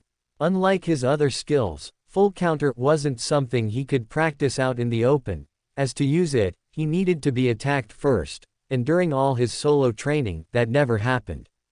Which meant, Kjall had no way of knowing it existed. It was Leo's hidden ace. His trump card. And he had been waiting for this moment to play it. Sure, he could have used it earlier, when Kjall unleashed Tsunami Slash to avoid getting hit.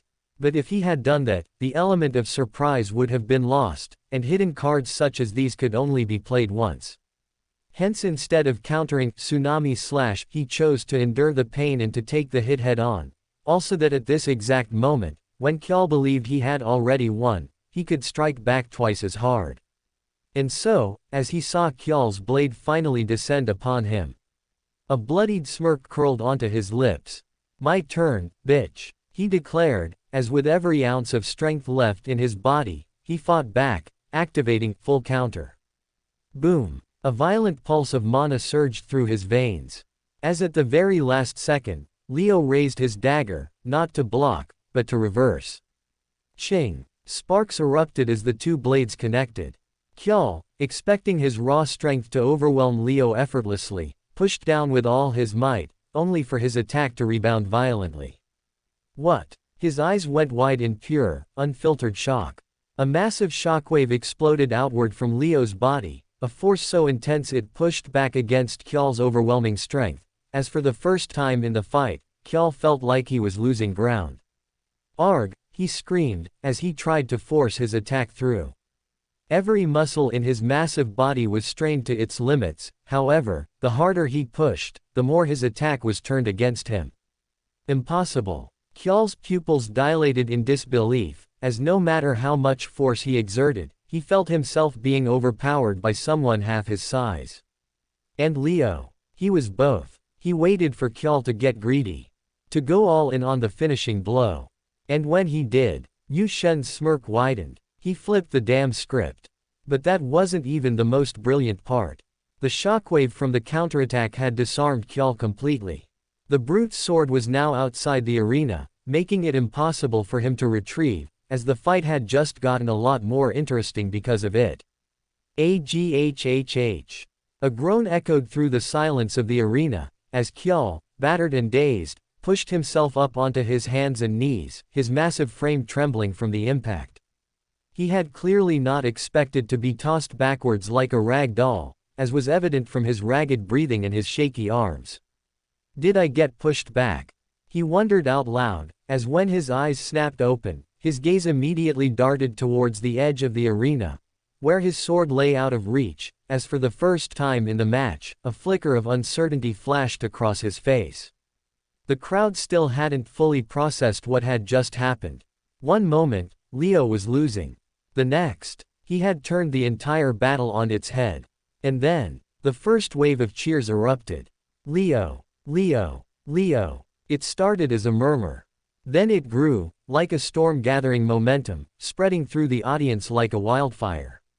Holy shit, that was amazing. Holy shit, Kjall is in real trouble now, and he doesn't even have his weapon on him. Leo can do this, he can actually win this fight. The spectators roared as they realized that the underdog had just dropped a titan. In what seemed to be an impossible fight at the start, Leo had now managed to knock Kjall off his pedestal, forcing him into a dogfight without his weapon at hand. If this was a sparring match, losing his weapon would have meant that Kjall lost this round, as Professor Hen would declare the fight to be concluded. However, since we are fighting under circuit rules, Kjall can still carry on, as in a circuit rules fight, that can only end via incapacitation or surrender. A spectator noted, as he clutched his head in disbelief. If this was a friendly spar, Leo would already have won this bout, however, only because it was an official duel, he still had to carry on and forcefully incapacitate his opponent to get the win. What happened? Little bunny. Too scared to fight me without your tiny sword in hand. Leo said at this moment, as after holding his words for the entire fight, he finally chose this moment to hit back at Kjall. What happened? Little bunny. Too scared to fight me without your tiny sword in hand? Leo taunted, flipping and juggling his daggers as he slowly advanced toward the now weaponless Kjall. Cheers. The crowd erupted in deafening cheers, fully rallying behind Leo now as they sensed the momentum shift in his favor. At the start of this match, most had doubted him. He wasn't their pick to win, nor did they expect him to last this long. But as the fight unfolded into a classic David versus Goliath spectacle, something shifted. The underdog, battered and bruised, still stood tall against an overwhelming force, and by the end, they couldn't help but root for David. Yet, despite how it appeared on the surface, Leo wasn't truly in control of the fight, as the reality was far grimmer. His body was wrecked, bruised, battered, and barely holding itself together. The sheer amount of blood he had already lost made his head feel weightless, his vision threatening to blur if he let his focus slip for even a second. Every breath burned in his chest. Every movement sent fresh waves of agony through his body. He could no longer move at full capacity, nor could he bend his body at certain angles without the risk of tearing his wounds open further. And yet, he kept going. His face remained unreadable, his movements sharp, his grin unwavering. To the crowd, he looked like a predator circling his wounded prey. But beneath the surface bravado, Leo knew the truth. He wasn't pressing his advantage. He wasn't in any physical state to. All he could do now was pretend to be strong and fight till the end through sheer guts, as there wasn't much else left in him. However, just as he reached within a 10-meter range of Kjall, something on his opponent's face shifted, as his eyes turned from shock to conviction. Scared? Me? Of you? Kjall scoffed, his lips curling into a grin as he cracked his neck. You overestimate yourself, bunny. And you underestimate me. A moment ago, uncertainty flickered in his eyes, the briefest hesitation on how to continue this fight without his weapon. But the second he saw Leo closing in, all his doubts vanished. Confidence surged back into his stance, his broad frame straightening as he prepared to meet his opponent head-on. Boom! Kjall stomped down with his full weight, the sheer force of his step fracturing the very ground beneath him, as without a second's delay, he dug his fingers into the shattered battlefield and, with monstrous strength, wrenched a massive chunk of stone straight out of the ground, as if uprooting a mere pebble. Leo's eyes widened in disbelief. Shit, he thought, as whoosh. Before he could even process the absurdity of the moment, the massive slab of stone was already flying towards his skull. Shua. Leo's instincts took over. He bent backward in a desperate evasive maneuver, narrowly avoiding the lethal projectile as it whizzed past his face. As a fraction of a second later, it crashed into the ground behind him. Boom! Stone exploded upon impact, sending razor-sharp shrapnel flying in all directions as the crowd gasped in collective shock. Holy shit! He just ripped the ground apart. With his hands. Shit, he's even faster without his sword. Leo realized, as it seemed like without having to swing his massive heavy weapon, Kjall moved with even more freedom and speed. A slow grin spread across Kjall's face as he tightened his grip, muscles flexing. You're quick, bunny, he said, voice dripping with amusement. But I'm stronger. As then, without warning, Kjall yanked Leo forward, slamming his knee into his stomach. Oh, Leo mused, as he felt the wind being knocked out of his chest, before he felt his body being lifted into the air with brute power, as Kjall took him to the skies, before slamming him back down towards the ground with a powerful wham. Thud. Leo felt the air being knocked off his lungs, as he was slammed down to the floor with a powerful crash. His skull rattled, his lungs emptied, and before he could even register the pain, Kjall pressed his massive giant-like hands against his throat, as he started to choke him out. The pressure was instant, overwhelming, as Leo kicked and thrashed against the pressure. His right dagger was knocked from his grip, clattering uselessly against the stone, while his left one was dangerously teetering on the edge of his fingertips, threatening to drop out of reach. Must fight back, Leo thought, as his fingers clawed desperately against his left-hand dagger, bringing it back into firm grip, before he slammed it into Kjall's right arm. Kja! Kjall roared in pain, as blood sprinkled out of his wound like a fountain. However, despite Leo plunging a dagger in his right arm, he still did not let go of the pressure, as he choked Leo down with all his strength. Fuck, Leo thought, as his body screamed for air. His vision darkened at the edges. The world blurred. His heartbeat pounded, thudding in his ears like war drums, as the roar of the crowd, the battlefield, Kjall's snarl, everything dulled, as it felt drowned beneath the suffocating grip crushing his windpipe.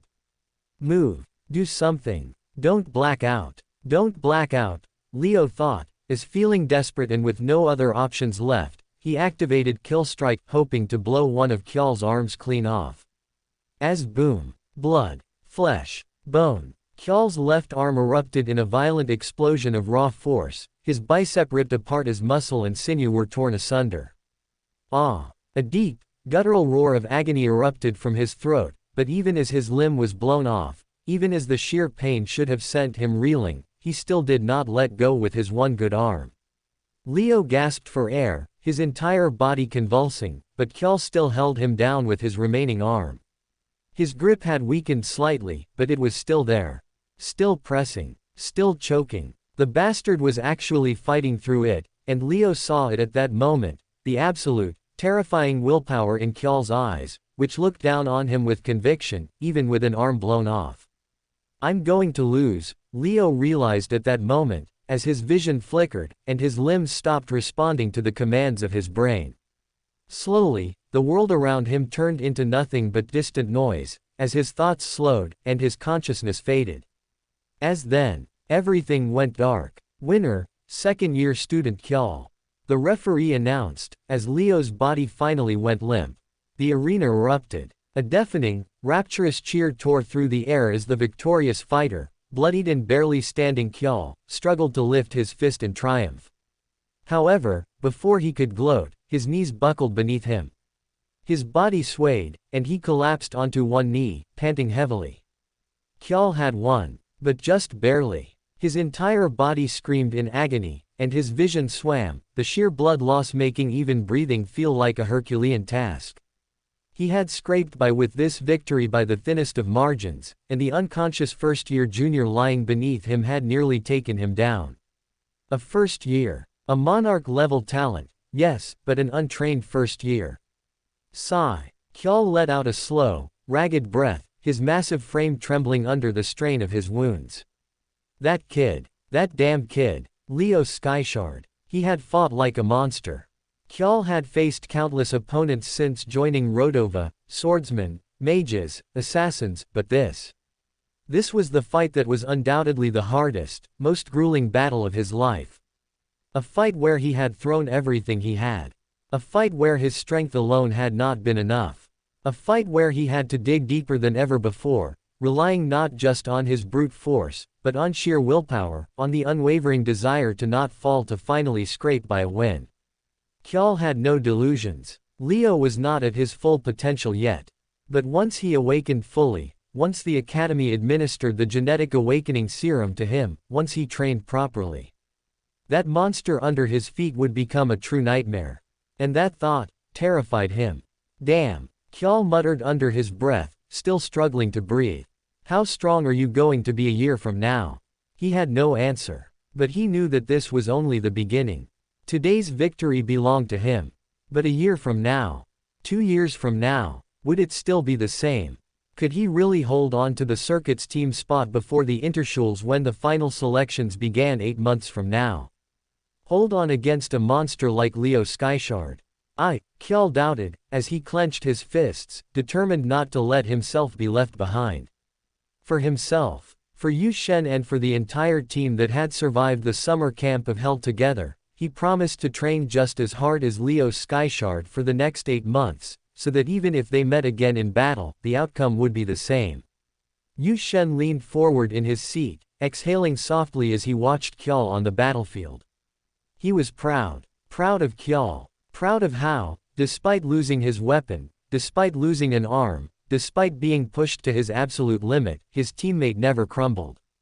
Kjol had earned this win and in the process showed the entire academy that the circuit team this year had more heart in them than any team before today.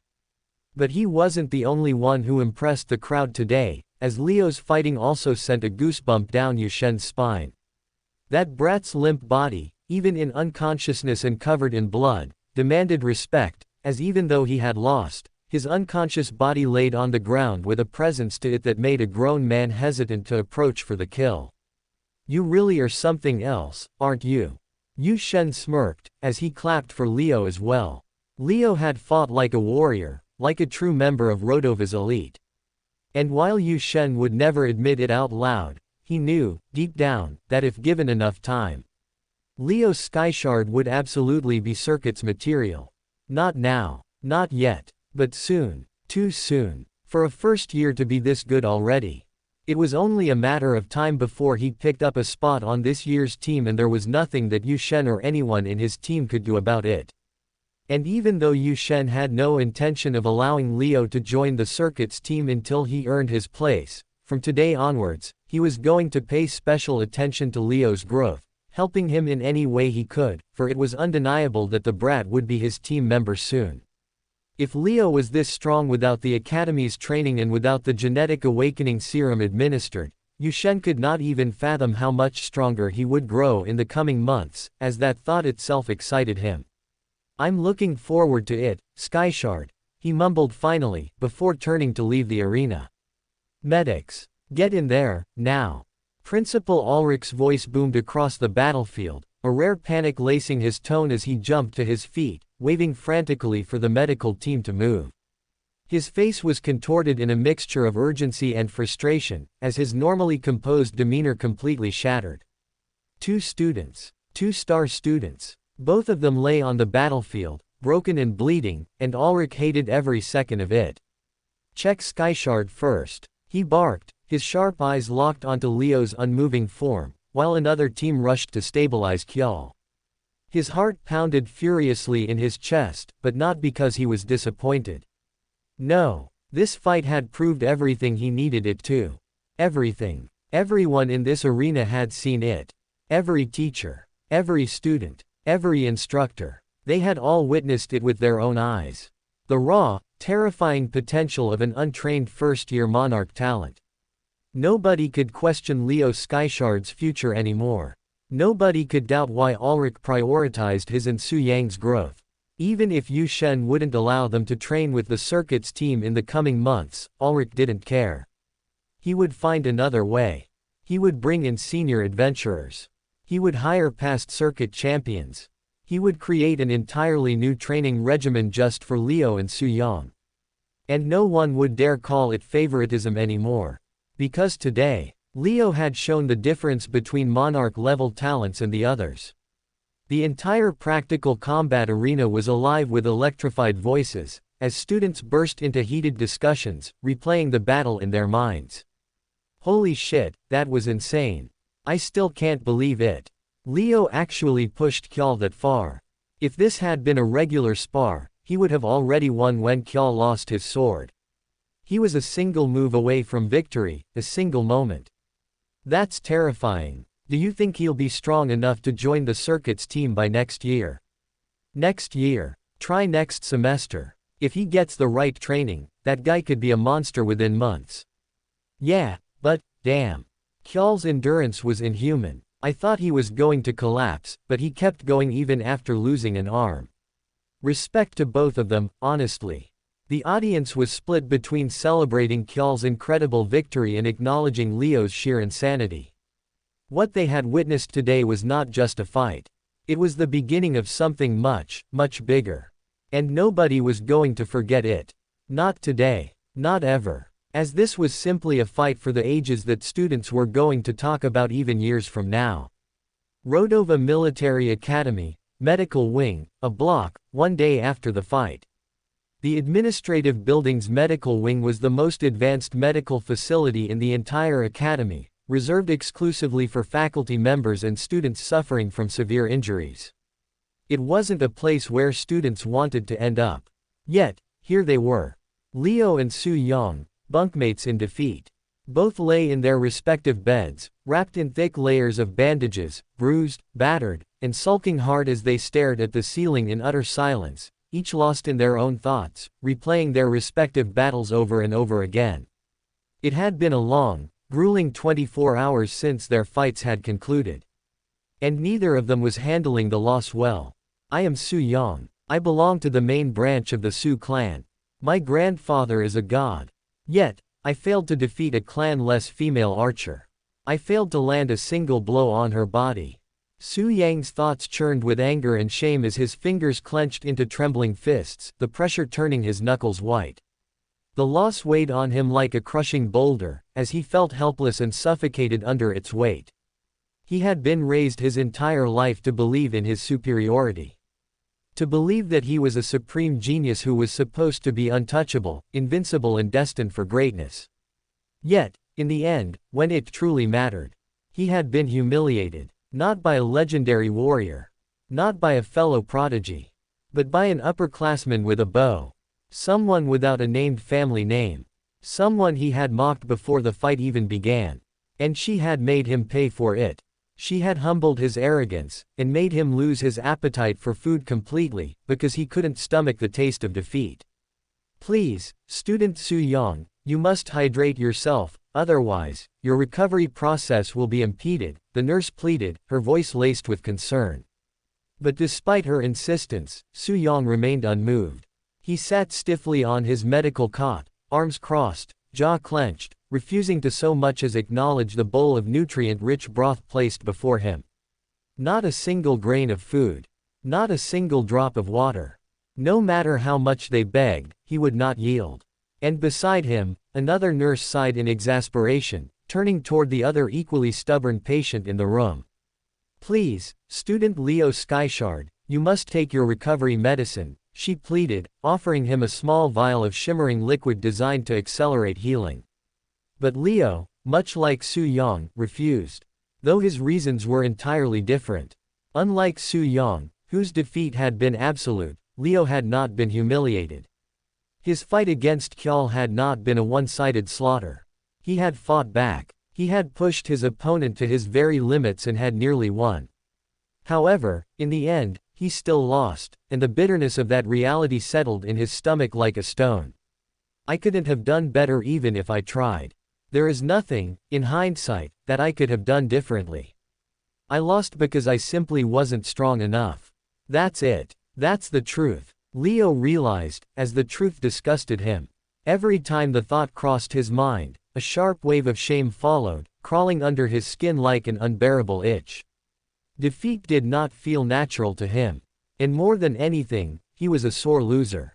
His mood had plummeted drastically since the fight, weighed down by the harsh reality of his own inadequacy. It wasn't the pain of his injuries that soured his appetite. It was the embarrassment which did, as he couldn't stomach food, while feeling uncomfortable under his own skin. You're both impossible. I'm complaining to the principal. The head nurse finally snapped, throwing her hands up in exasperation. But before she could storm off, the sound of heavy boots echoed through the medical wing as Major Hen strode into the room, his sharp, authoritative gaze locking onto both boys like a hawk. His presence alone was enough to make the air feel heavier. Enough, Hen said plainly, his tone firm yet calm. Don't give the nurse a hard time. And just like that, Su Yang immediately lifted his bowl and began drinking the broth, while Leo wordlessly grabbed the vial of medicine and downed it in one go as the nurse blinked in disbelief. Huh, she gawked at the scene unfolding before her. Just moments ago, these two had been acting like the most stubborn brats in the academy, yet the second Major Hen walked in, they obediently followed his command without question. Hen didn't even react to her shock. Instead, he walked further into the room, crossing his arms as he regarded both boys. You both fought well yesterday, he stated, his voice carrying the weight of his assessment. Your fundamentals are strong, and while you still have room to grow, there is no doubt in my mind that you will both become excellent representatives of this academy in the future. Su Yang remained quiet, his face tense, while Leo simply watched the major with an unreadable expression. Skyshard, Hen continued, turning his gaze toward Leo, your fight was mesmerizing. You exceeded all of our expectations. Leo didn't react. And you, Su-young, Hen said, shifting his focus to the sulking first year. You have a lot to improve. However, if we put aside the outcome of the fight, there were still many positives to take away from your performance. Su-yang's fingers curled slightly over his blanket, but he remained silent. Your sword balance, your power, your reflexes, these are all top-notch, Hen acknowledged. It's clear to me that you have more raw talent in your little finger than half the elite class has in their whole bodies combined. Su-young exhaled sharply through his nose. But talent alone isn't enough, Hen said bluntly. You're a great fighter, but you still have a long road ahead before you can call yourself a great warrior. Silence filled the room for a moment. Then, Hen shifted the conversation. The rest of your class received their first dosage of the genetic awakening serum yesterday, he informed them. You're both scheduled to receive yours today. I'm here to take you with me, as soon as the nurse clears you to leave. Leo's eyes flickered with interest at the mention of the genetic awakening serum, but just as quickly as the excitement appeared, it faded, as his expression darkened slightly, and his voice came out steady but weighted when he spoke. Major, about our selection for the circuits team, Leo said, meeting Hen's eyes. What does this loss mean for us? Leo asked, as Su-young, who had been sulking just moments ago, also perked up at this question. Look, kids, Hen started, as he let out a deep sigh. It's the end of June right now, Hen said, pausing, as he looked towards the ceiling, trying to form some words that sounded gentle. The Interschule Circuits Championship takes place in February next year, however, the circuits team doesn't just sit around until then. Throughout the year, they participate in numerous practice matches, visit other military academies for mock battles, and use that time to build momentum and confidence leading up to the main event. He paused for a beat, then continued, his tone shifting slightly. Had you won your bouts, you both would have secured permanent slots on the team and joined them for that entire journey. You would have been part of every practice match, every exchange, every team-building exercise. Leo and Su-young already knew where this was going. But because you lost, Hen said, leveling them both with a firm stare, you won't get that chance. Silence. Instead of immediate protests, neither of them spoke, though their expressions darkened. That being said, Hen continued, there's still one way for you to make it onto the team. In January, we hold our final selections for the official circuits team lineup, Hen explained. So if you want to represent Rodova in the Interschule Circuits Championship as first-year students, you will have to compete for it. Both boys inhaled sharply at the same time. You will have to defeat an established team member in a one-on-one match during the final selections, Hen said. As only then will you earn your place in the team now, he concluded, as a heavy silence followed his words. Defeating an already experienced and established team member was going to be very hard in 6 months' time, especially since they would have had a whole year of mock battles and practice rounds to prepare for the circuit's format. However, some hope was still better than no hope. As both Leo and Su-young resolved to get a spot in the final lineups, no matter how hard they needed to work to get it.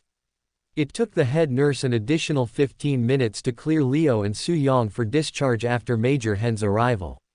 She meticulously removed their bandages, reapplied fresh medicinal ointments to their wounds, and then carefully wrapped them, ensuring their injuries were properly tended to before granting them permission to leave, as Major Hen escorted them to the Genetic Awakening Chamber. Rodova Military Academy, Super Secure Basement Level-2, Genetic Awakening Chamber. The Genetic Awakening Chamber was, without a doubt, the most fortified facility within the Rodova Military Academy, which essentially functioned as a fortress within a fortress. Accessing it was no simple task. To even reach the chamber, one had to pass through 3 layers of intense security checkpoints, each equipped with cutting-edge scanning systems capable of detecting any and all anomalies. The path was lined with armed guards, trained to eliminate threats without hesitation, and finally, the last barrier, a biometric lock that required manual authorization from a high-ranking academy official, such as Major Hen, to grant entry. To the uninformed, such extreme security measures might seem excessive. But in reality, they were a necessity. Because what lay within this chamber wasn't just another medical procedure. It was one of the most prized assets of the Righteous Alliance. Unlike the widely available cheap awakening serums sold in the open market, formulations riddled with impurities and crafted with subpar ingredients, the genetic awakening serum of Rodova Military Academy was the real deal. It was a serum perfected through centuries of research. A formula so potent, so refined, that it had been classified as top-secret biotechnology, its true composition hidden from even the most powerful factions in the universe. The Righteous Alliance had made a calculated decision years ago, to publicly release a lesser version of the genetic awakening serum, ensuring that any warrior or noble family with enough wealth could purchase an awakening formula. But that version, it was a shadow of the original. A diluted imitation. A mere fraction of what the true formula could achieve.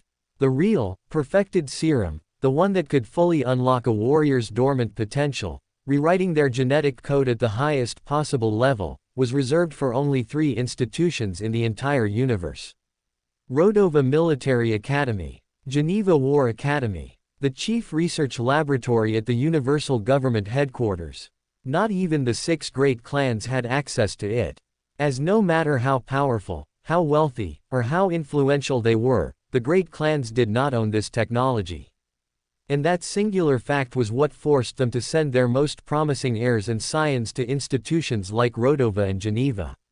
Not out of tradition, not out of preference, but out of necessity. Because no matter how mighty their bloodlines were, no matter how fiercely they guarded their secrets, without this serum, their future generations would always fall short of their true potential.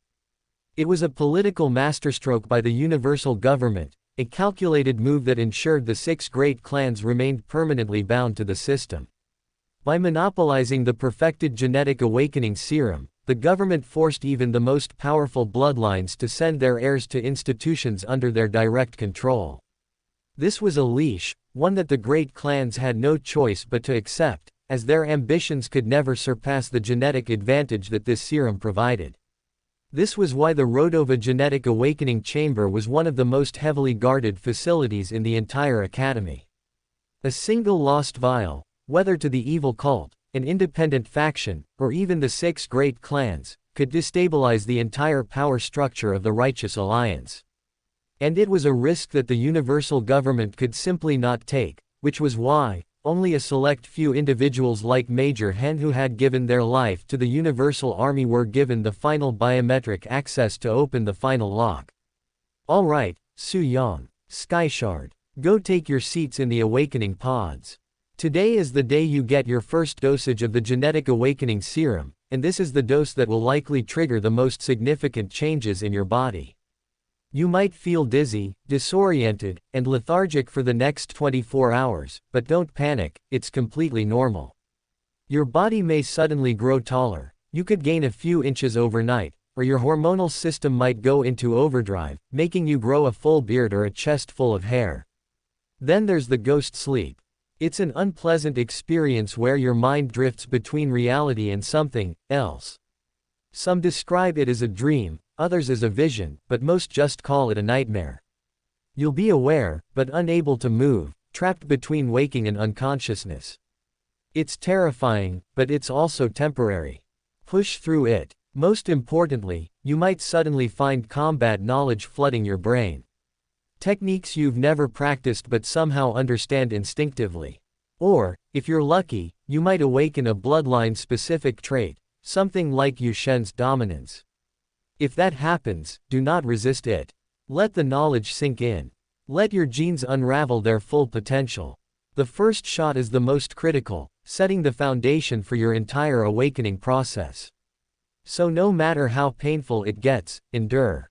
Hen instructed, his voice steady and commanding as he gestured toward the 2 empty awakening pods, motioning for Leo and Su Yang to take their seats. I know both your bodies have taken a beating in recent days, however, the genetic awakening serum's potency doesn't decrease based on the condition your body is in, so just relax and don't stress about that. Even if you were dragged to this table as cripples, you would still gain the maximum benefits from this serum, as it only depends on the strength of your mind and the history of your bloodline. Hen said, as Leo and Su Yong took their seats, as he tried to ease their minds of any doubts or distractions that might hinder their awakening process. Principal Ulrich cares about you boys more than you can ever imagine. And although it's only a theory for now, the researchers studying the serum say that subjects that are in emotional distress before receiving the serum usually gain 10% more benefits from it compared to their peers who are not. So just consider all of your anger and turmoil at your combat losses as necessary fuel for this awakening process. As there's no way Principal Ulrich would clear you boys for getting the first shot, if he did not think you were ready for it, Hen said finally, as a couple military doctors walked into the room with a coated and locked briefcase in hand. The two doctors gave Hen a curt nod, before placing the briefcases on the table beside Leo and Su Yong, as Hen walked up to the table and began tapping on a personal encoded device that gave him real-time codes to open the briefcase. Although Leo could not confirm it, he had a good hunch that the serum within the suitcase would automatically be destroyed if someone tried to forcefully pry it open or if someone entered the wrong code, as the universal government seemed to be very thorough on its security measures to access the serum. However, with Hen having the right codes, he did manage to unlock both briefcases, which unveiled two tiny shots of neon green serums, stored neatly within padded walls of the briefcase. Relax and breathe, the military doctor instructed, as he disinfected the area where he was supposed to give Leo the shot, before finally picking up the serum shot and flicking it with his fingers to activate the formula. Ready? He asked Leo once he was prepared to administer the shot, as after taking a deep breath, Leo gave him the nod. Ready, he mused, as the injection pricked his skin. The sharp prick of the needle barely registered at first as it felt like a quick sting, no different from any other injection. But within seconds, a foreign sensation spread throughout Leo's bloodstream. It started as an icy chill, rushing through his veins like liquid nitrogen, surging from the injection site up his arm and straight into his chest as he shivered involuntarily, a deep, instinctual reaction to something far beyond his body's natural equilibrium. Then, his pulse skipped. Thump, asterisk. His heartbeat faltered. Thump, thump, asterisk. A second of silence followed, like the entire world had paused, and then his heart slammed back into motion, hammering violently against his ribs. His breathing hitched, his muscles tensed, and an overwhelming pressure spread through his entire body. Dose administered. Pod closing. Clear, the military doctor beside him said, as he took a step back. Hiss. A sudden hiss of air filled the pod he was sleeping in as the automated bindings activated, ensuring his body remained still as the transformation began. Within moments, the reinforced chamber sealed shut with a mechanical clang, cutting off the outside world and enclosing him in a sterile, pressurized cocoon of medical-grade fluids, nanite-infused oxygen, and a constant influx of vital nutrients. This wasn't just an awakening. It was a controlled evolution where his body was about to be rebuilt from the ground up, and to ensure that he had all the necessary nutrients to facilitate this transformation, he was sealed in a pod that had everything within it that one could hope to sustain life. Stage 1. Genetic reconfiguration, 30 to 60 seconds. About 30 seconds into the shot being administered into his arm, the unbearable burning began. At first, it was subtle. A tingling sensation beneath his skin, like a mild fever creeping through his bones. But it intensified rapidly, escalating into a full-blown inferno that roared inside him. His bones ached, no, they stretched. As every cell in his skeletal structure expanded, reinforcing itself, growing denser and stronger. His ribs felt like they were widening, his spine elongating as his entire frame recalibrated to accommodate his evolving genetic structure, and the genetic pod compensated immediately. Thin, transparent tubes connected to his skin pulsed as they flooded his bloodstream with calcium, phosphorus, and specialized stem cells, reinforcing his bones so they wouldn't splinter under the sudden change. His muscles shredded and rebuilt in real time, each fiber tearing itself apart and regenerating stronger than before as protein-enriched biofluids surged into his system, ensuring his body had the raw materials it needed to keep up with the transformation. Fucking hell, Leo cursed as he grit his teeth, this wasn't just painful. It was like his entire existence was being rewritten from the molecular level, and it felt unbearable to say the least. Stage 2. External changes, 60 seconds 3 minutes. The first thing to change was his hair. His once neatly trimmed dark strands grew rapidly, lengthening by inches within moments, cascading down the nape of his neck. His eyebrows thickened, darkening slightly, while a goatee sprouted along his chin, where only smooth, clean skin had been minutes before. His fingernails sharpened, hardening slightly, as if his body was adapting for battle in ways beyond just brute strength. Then, his eyes burned. The sharpest, most intense sensation of all. His pupils expanded, dilating unnaturally, while the whites of his eyes darkened into a slight silver hue. His irises, once a deep black, turned a shade of dark gray, a color that seemed almost metallic under the sterile glow of the pod's lights. And then, something more terrifying happened. His vision changed. For a moment, his sight flickered, like a screen adjusting its resolution, before sharpening into crystal clear hyper-awareness. It wasn't just that he could see more clearly. It was that he could perceive depth, detail, and motion in a way he never had before.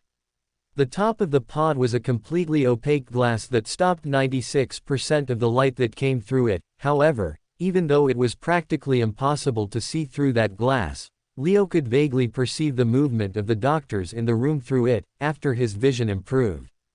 The flickering lights inside the pod, the micro-movements of the nutrient fluids around him, the faintest vibrations in the enclosed chamber, he registered all of it at once, as he felt his perception shift fundamentally. But before he could even process the change. Stage 3. Genetic memory unlocking, 3 to 30 minutes. His mind snapped open like a floodgate breaking under pressure, as knowledge, instinct and experience flooded into his mind.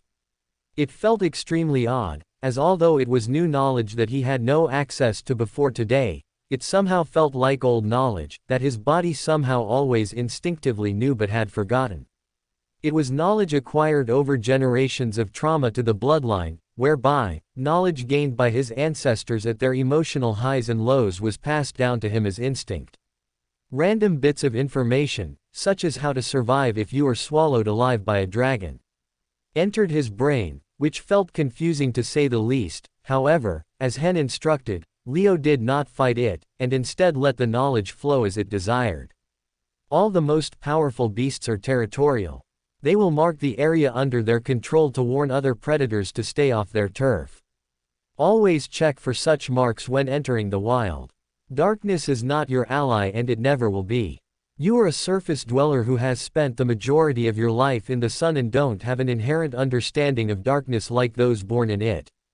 There are worlds where the sun doesn't shine. Worlds where generations have never seen a ray of light, yet they hunt, survive and thrive in such an environment. You think you have mastered darkness. You don't even know what true absence of all visible light looks like. Time is the greatest equalizer in this universe. You want to rule over this universe. You start by becoming stronger than time. Leo heard a weird voice ringing in his head, that sounded like him, but also did not. The words it uttered made no sense when heard without context, however, Leo could feel the emotion behind it. The regret behind the speaker speaking those words.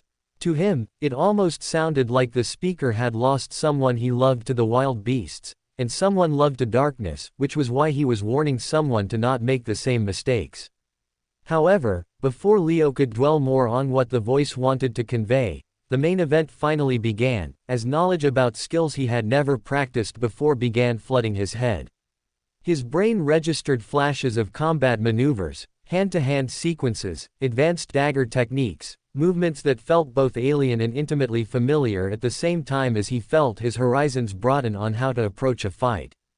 He instinctively understood the mistakes he was making with parallel processing and why it was taking so much out of him with every use, as parallel processing was actually supposed to be a technique where the cost of activating it had to be supplemented using mana and not his body's stamina. However, he was apparently trying to run a house using toy remote batteries, which was why he was left so drained after each use.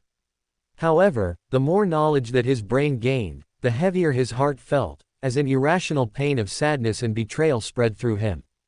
Trust no one. Be attached to no one. The asterisk asterisk asterisk hash hash at and hash must always be free. Leo heard someone screaming in his head, as the boiling of his blood finally reached a fever pitch. Rodova Military Academy, Genetic Awakening Chamber, Major Hen's POV. Hen paced around nervously in the room, as although he maintained a straight face on the surface, internally he was sweating buckets. This awakening fell under his purview, which meant that if anything went wrong here, it would be his head that shouldered the blame, and when the future of 2 monarch-level talents was at stake, the blame that would befall on him should something go wrong, would undoubtedly be massive. Please let me retire with a pension, Hen thought, as he paced around the room with his arms tied behind his back, as he thought about how, after their biological birth, this was undoubtedly the most important day in the lives of these kids. The first dose of the genetic awakening serum was always the most impactful.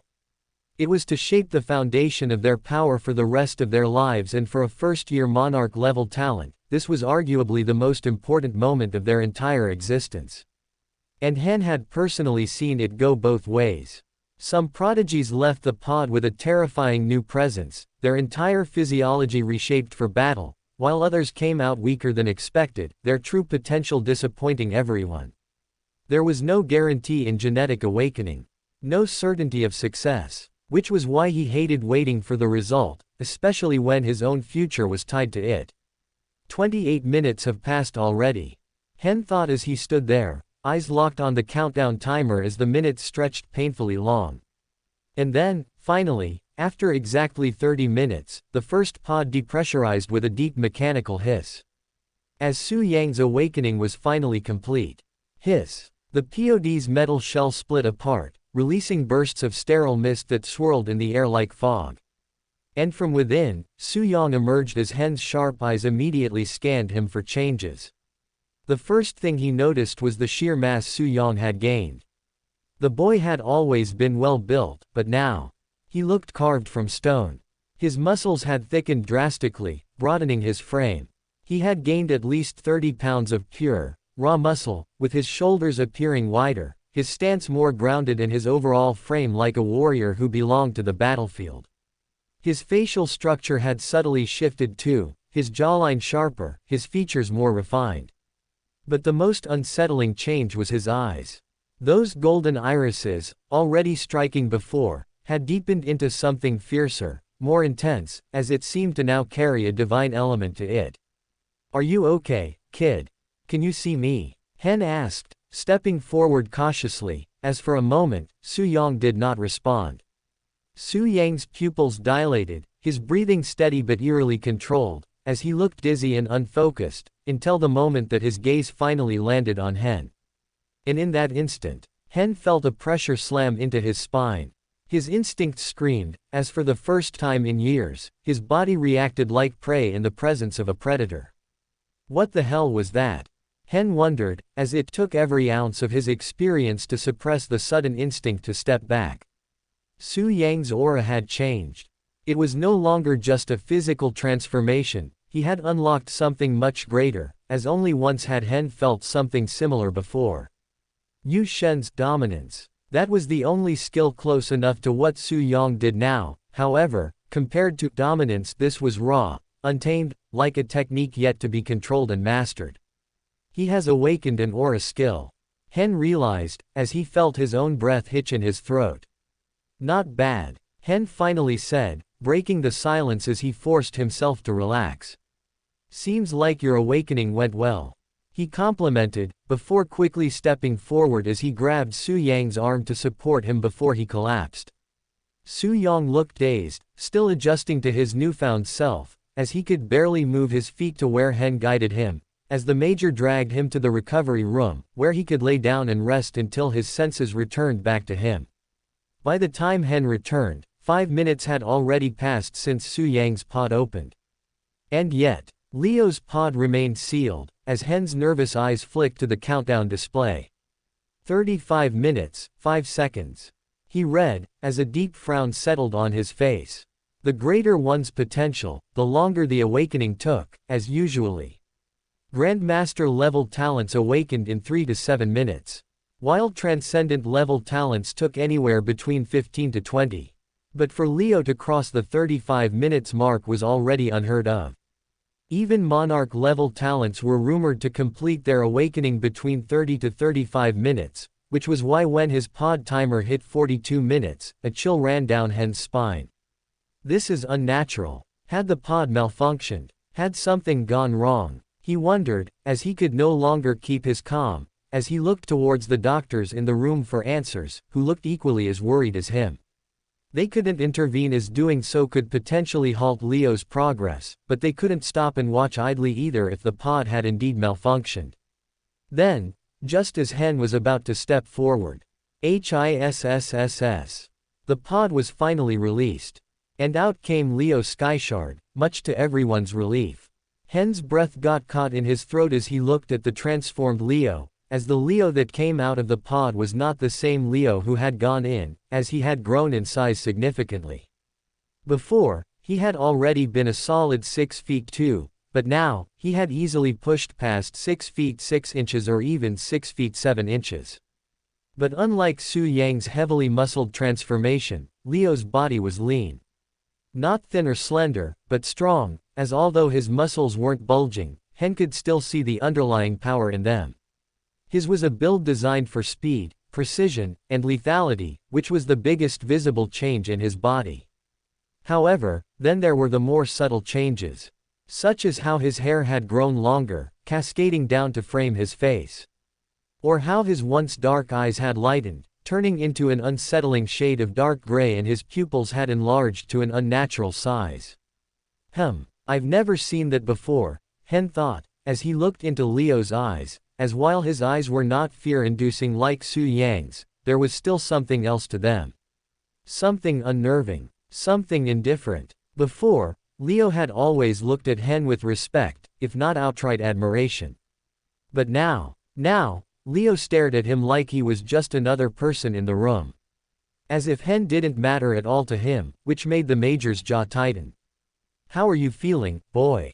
Are you okay?" Hen asked, as Leo did not answer immediately. His newly cold, apathetic eyes met Hen's with the slow deliberation of someone who simply didn't care. Then, finally, "Fine," he said, as he did not provide any more elaboration, nor any reaction.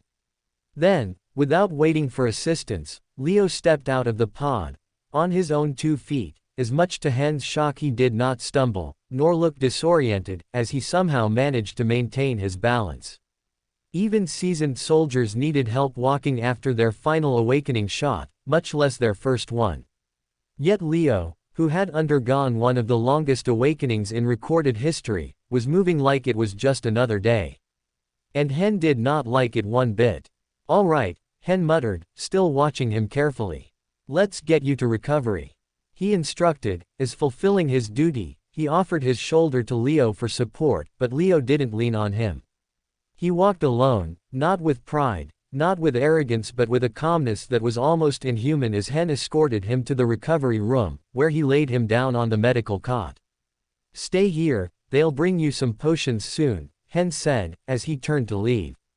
But before leaving, he cast one last glance at Leo. At those gray, piercing eyes. At the absolute apathy written across his face. And for the first time since the awakening had started, Hen felt a small seed of unease settle in his chest. Because whatever Leo Skyshard had become in that pod, it wasn't the same boy who had walked in. And whatever he had become, terrified even a major like Hen. Rodova Military Academy, Post-Genetic Awakening, Recovery Room. The doctors kept Leo and Su Yang under strict observation for about an hour, monitoring their vitals and ensuring their bodies had stabilized before clearing them for discharge. There were no lectures scheduled for them today. They had been granted a full day of recovery by Professor Hen, as a necessary respite after undergoing one of the most physically and mentally taxing experiences of their lives. For Su Yang, this break came as a welcome relief. Even now, as he sat up, his head still throbbed, and his limbs felt heavier than before. Every fiber of his body was adjusting to the genetic changes, and the sensation was far from pleasant. "Ah, are you okay, Skyshard?" Su Yang groaned as they walked out of the medical wing. I feel like someone hammered a million nails into my skull. Leo walked beside him, completely normal, his strides smooth and unhurried. There was no sluggishness, no sign of discomfort on him. It was almost like he had not just undergone the most excruciating transformation of his life, which caused Su-yong to squint towards him with mild irritation. And I feel this, intense hatred for the evil cult, Su-yong muttered, massaging his temples. Those bastards must have slaughtered a lot of my ancestors or something, because the second my awakening was complete, I could feel it. A deep, burning resentment inside me. He said, as Leo turned his head slightly at those words but showed no real reaction. I see no point in harboring such a useless emotion, Leo said, his voice noticeably deeper than before, carrying an eerie calm. Hatred clouds judgment. It blinds clarity in battle. If anything, it is a liability. Leo advised as Su-yong blinked in confusion. What? He scoffed, casting Leo a suspicious glance. Did you suddenly become some kind of monk? What's up with the philosophy? Su-yong asked sarcastically, as Leo did not answer immediately. He simply shrugged, indifferent, unbothered, like he couldn't care less what Su-yong thought of his words. And immediately, Su-yong could sense that something about his behavior today was off. For a moment he scowled, wondering if he should bring it up. However, with his own head hurting badly, he let it slide for the moment, as he was in no condition for a debate. Whatever, I guess I'll see you around then. Hopefully, neither of us gets hit with ghost sleep tonight, he said, as he tapped Leo on the shoulder lightly, before moving ahead, as they had reached the fork in the road where their paths diverged. The two of them had reached Leo's dormitory, while his own was still a few meters ahead, which was why while Leo stayed back outside his door, Su-yong wobbled onwards while holding his head. Idiot, Leo thought, as he watched him go, before finally stepping inside. The moment Leo stepped into his room, he knew someone was there. I know someone is in my room, he murmured, his voice low and unreadable as he closed the door behind him. His dark gray eyes flickered slightly as he scanned the space, noticing what others wouldn't. Then, as if speaking to the empty air, he continued, "Is it you, me and Faye?"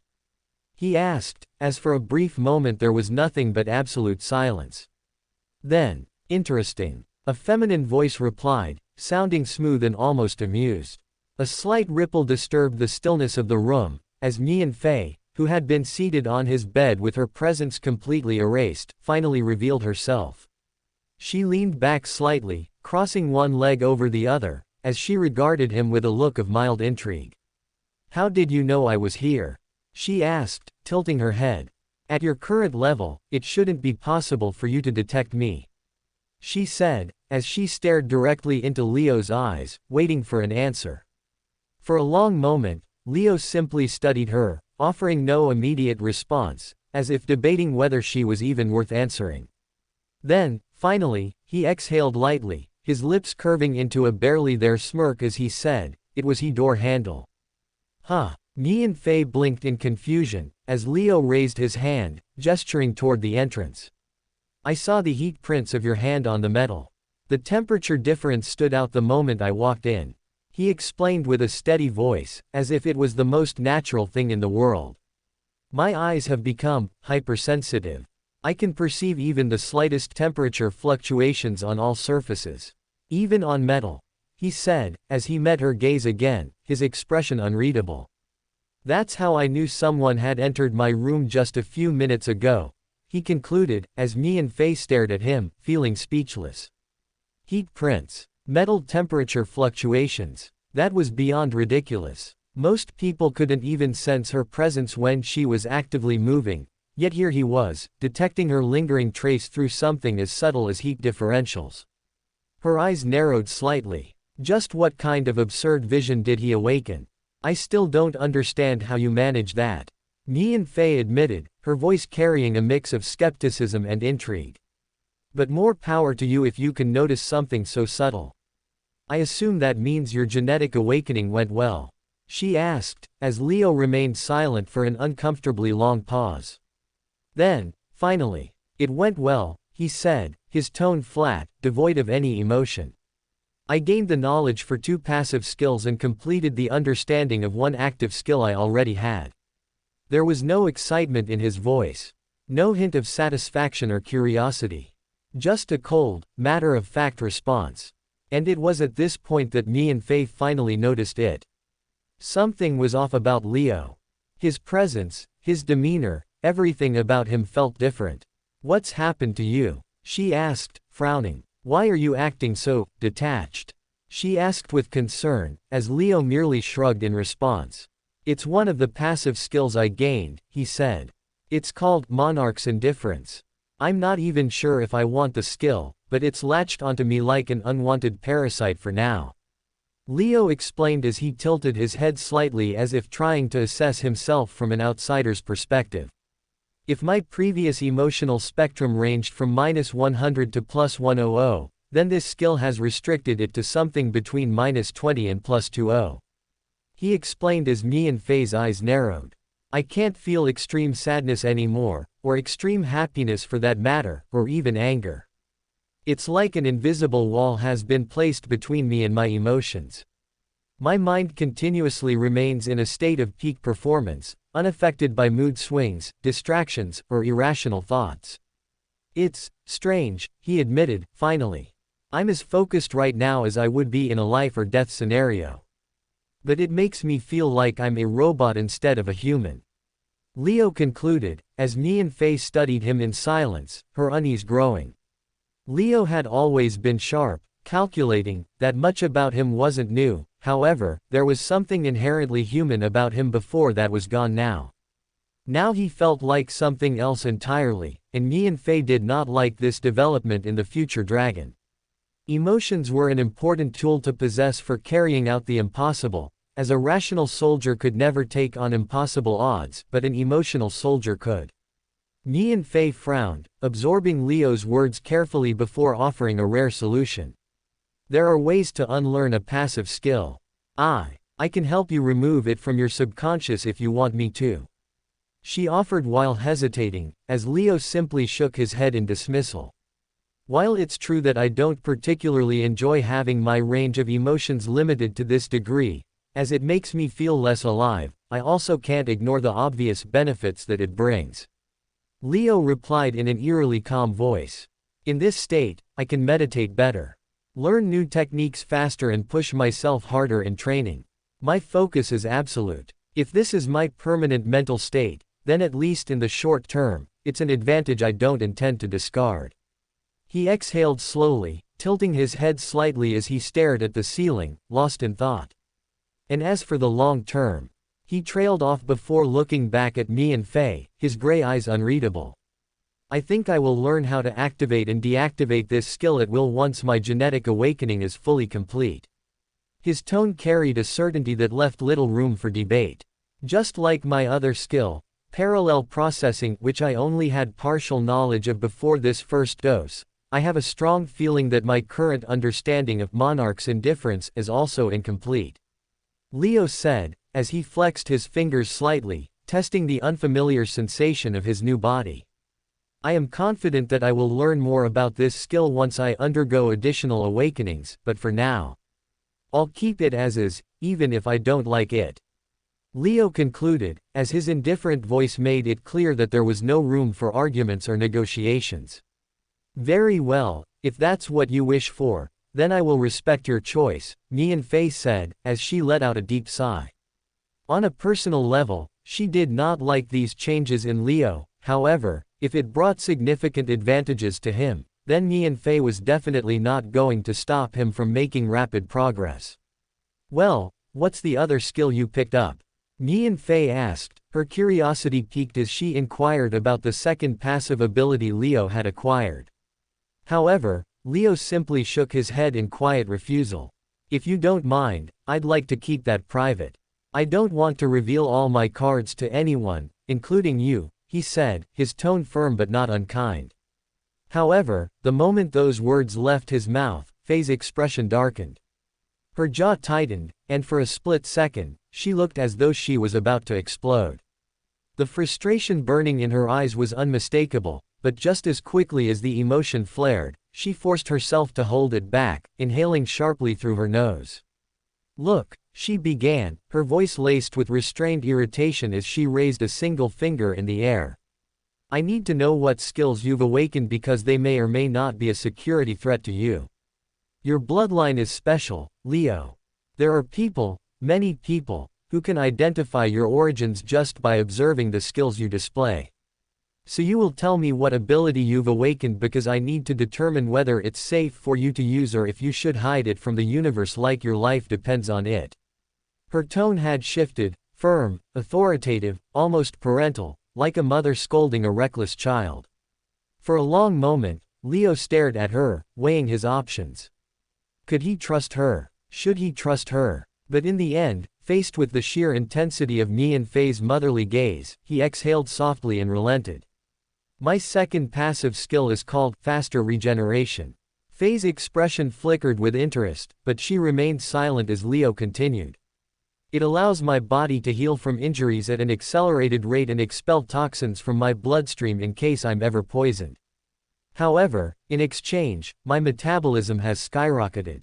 My appetite has tripled, and my body now burns through energy at an insane rate. I'll probably need to eat a lot more just to keep up," Leo admitted. A deep sigh escaped Faye's lips as she ran a hand through her hair, nodding slowly as the pieces fell into place. "So that's why you're not disoriented after your first awakening," she muttered. "Your faster regeneration must be helping you recover at an unnatural speed."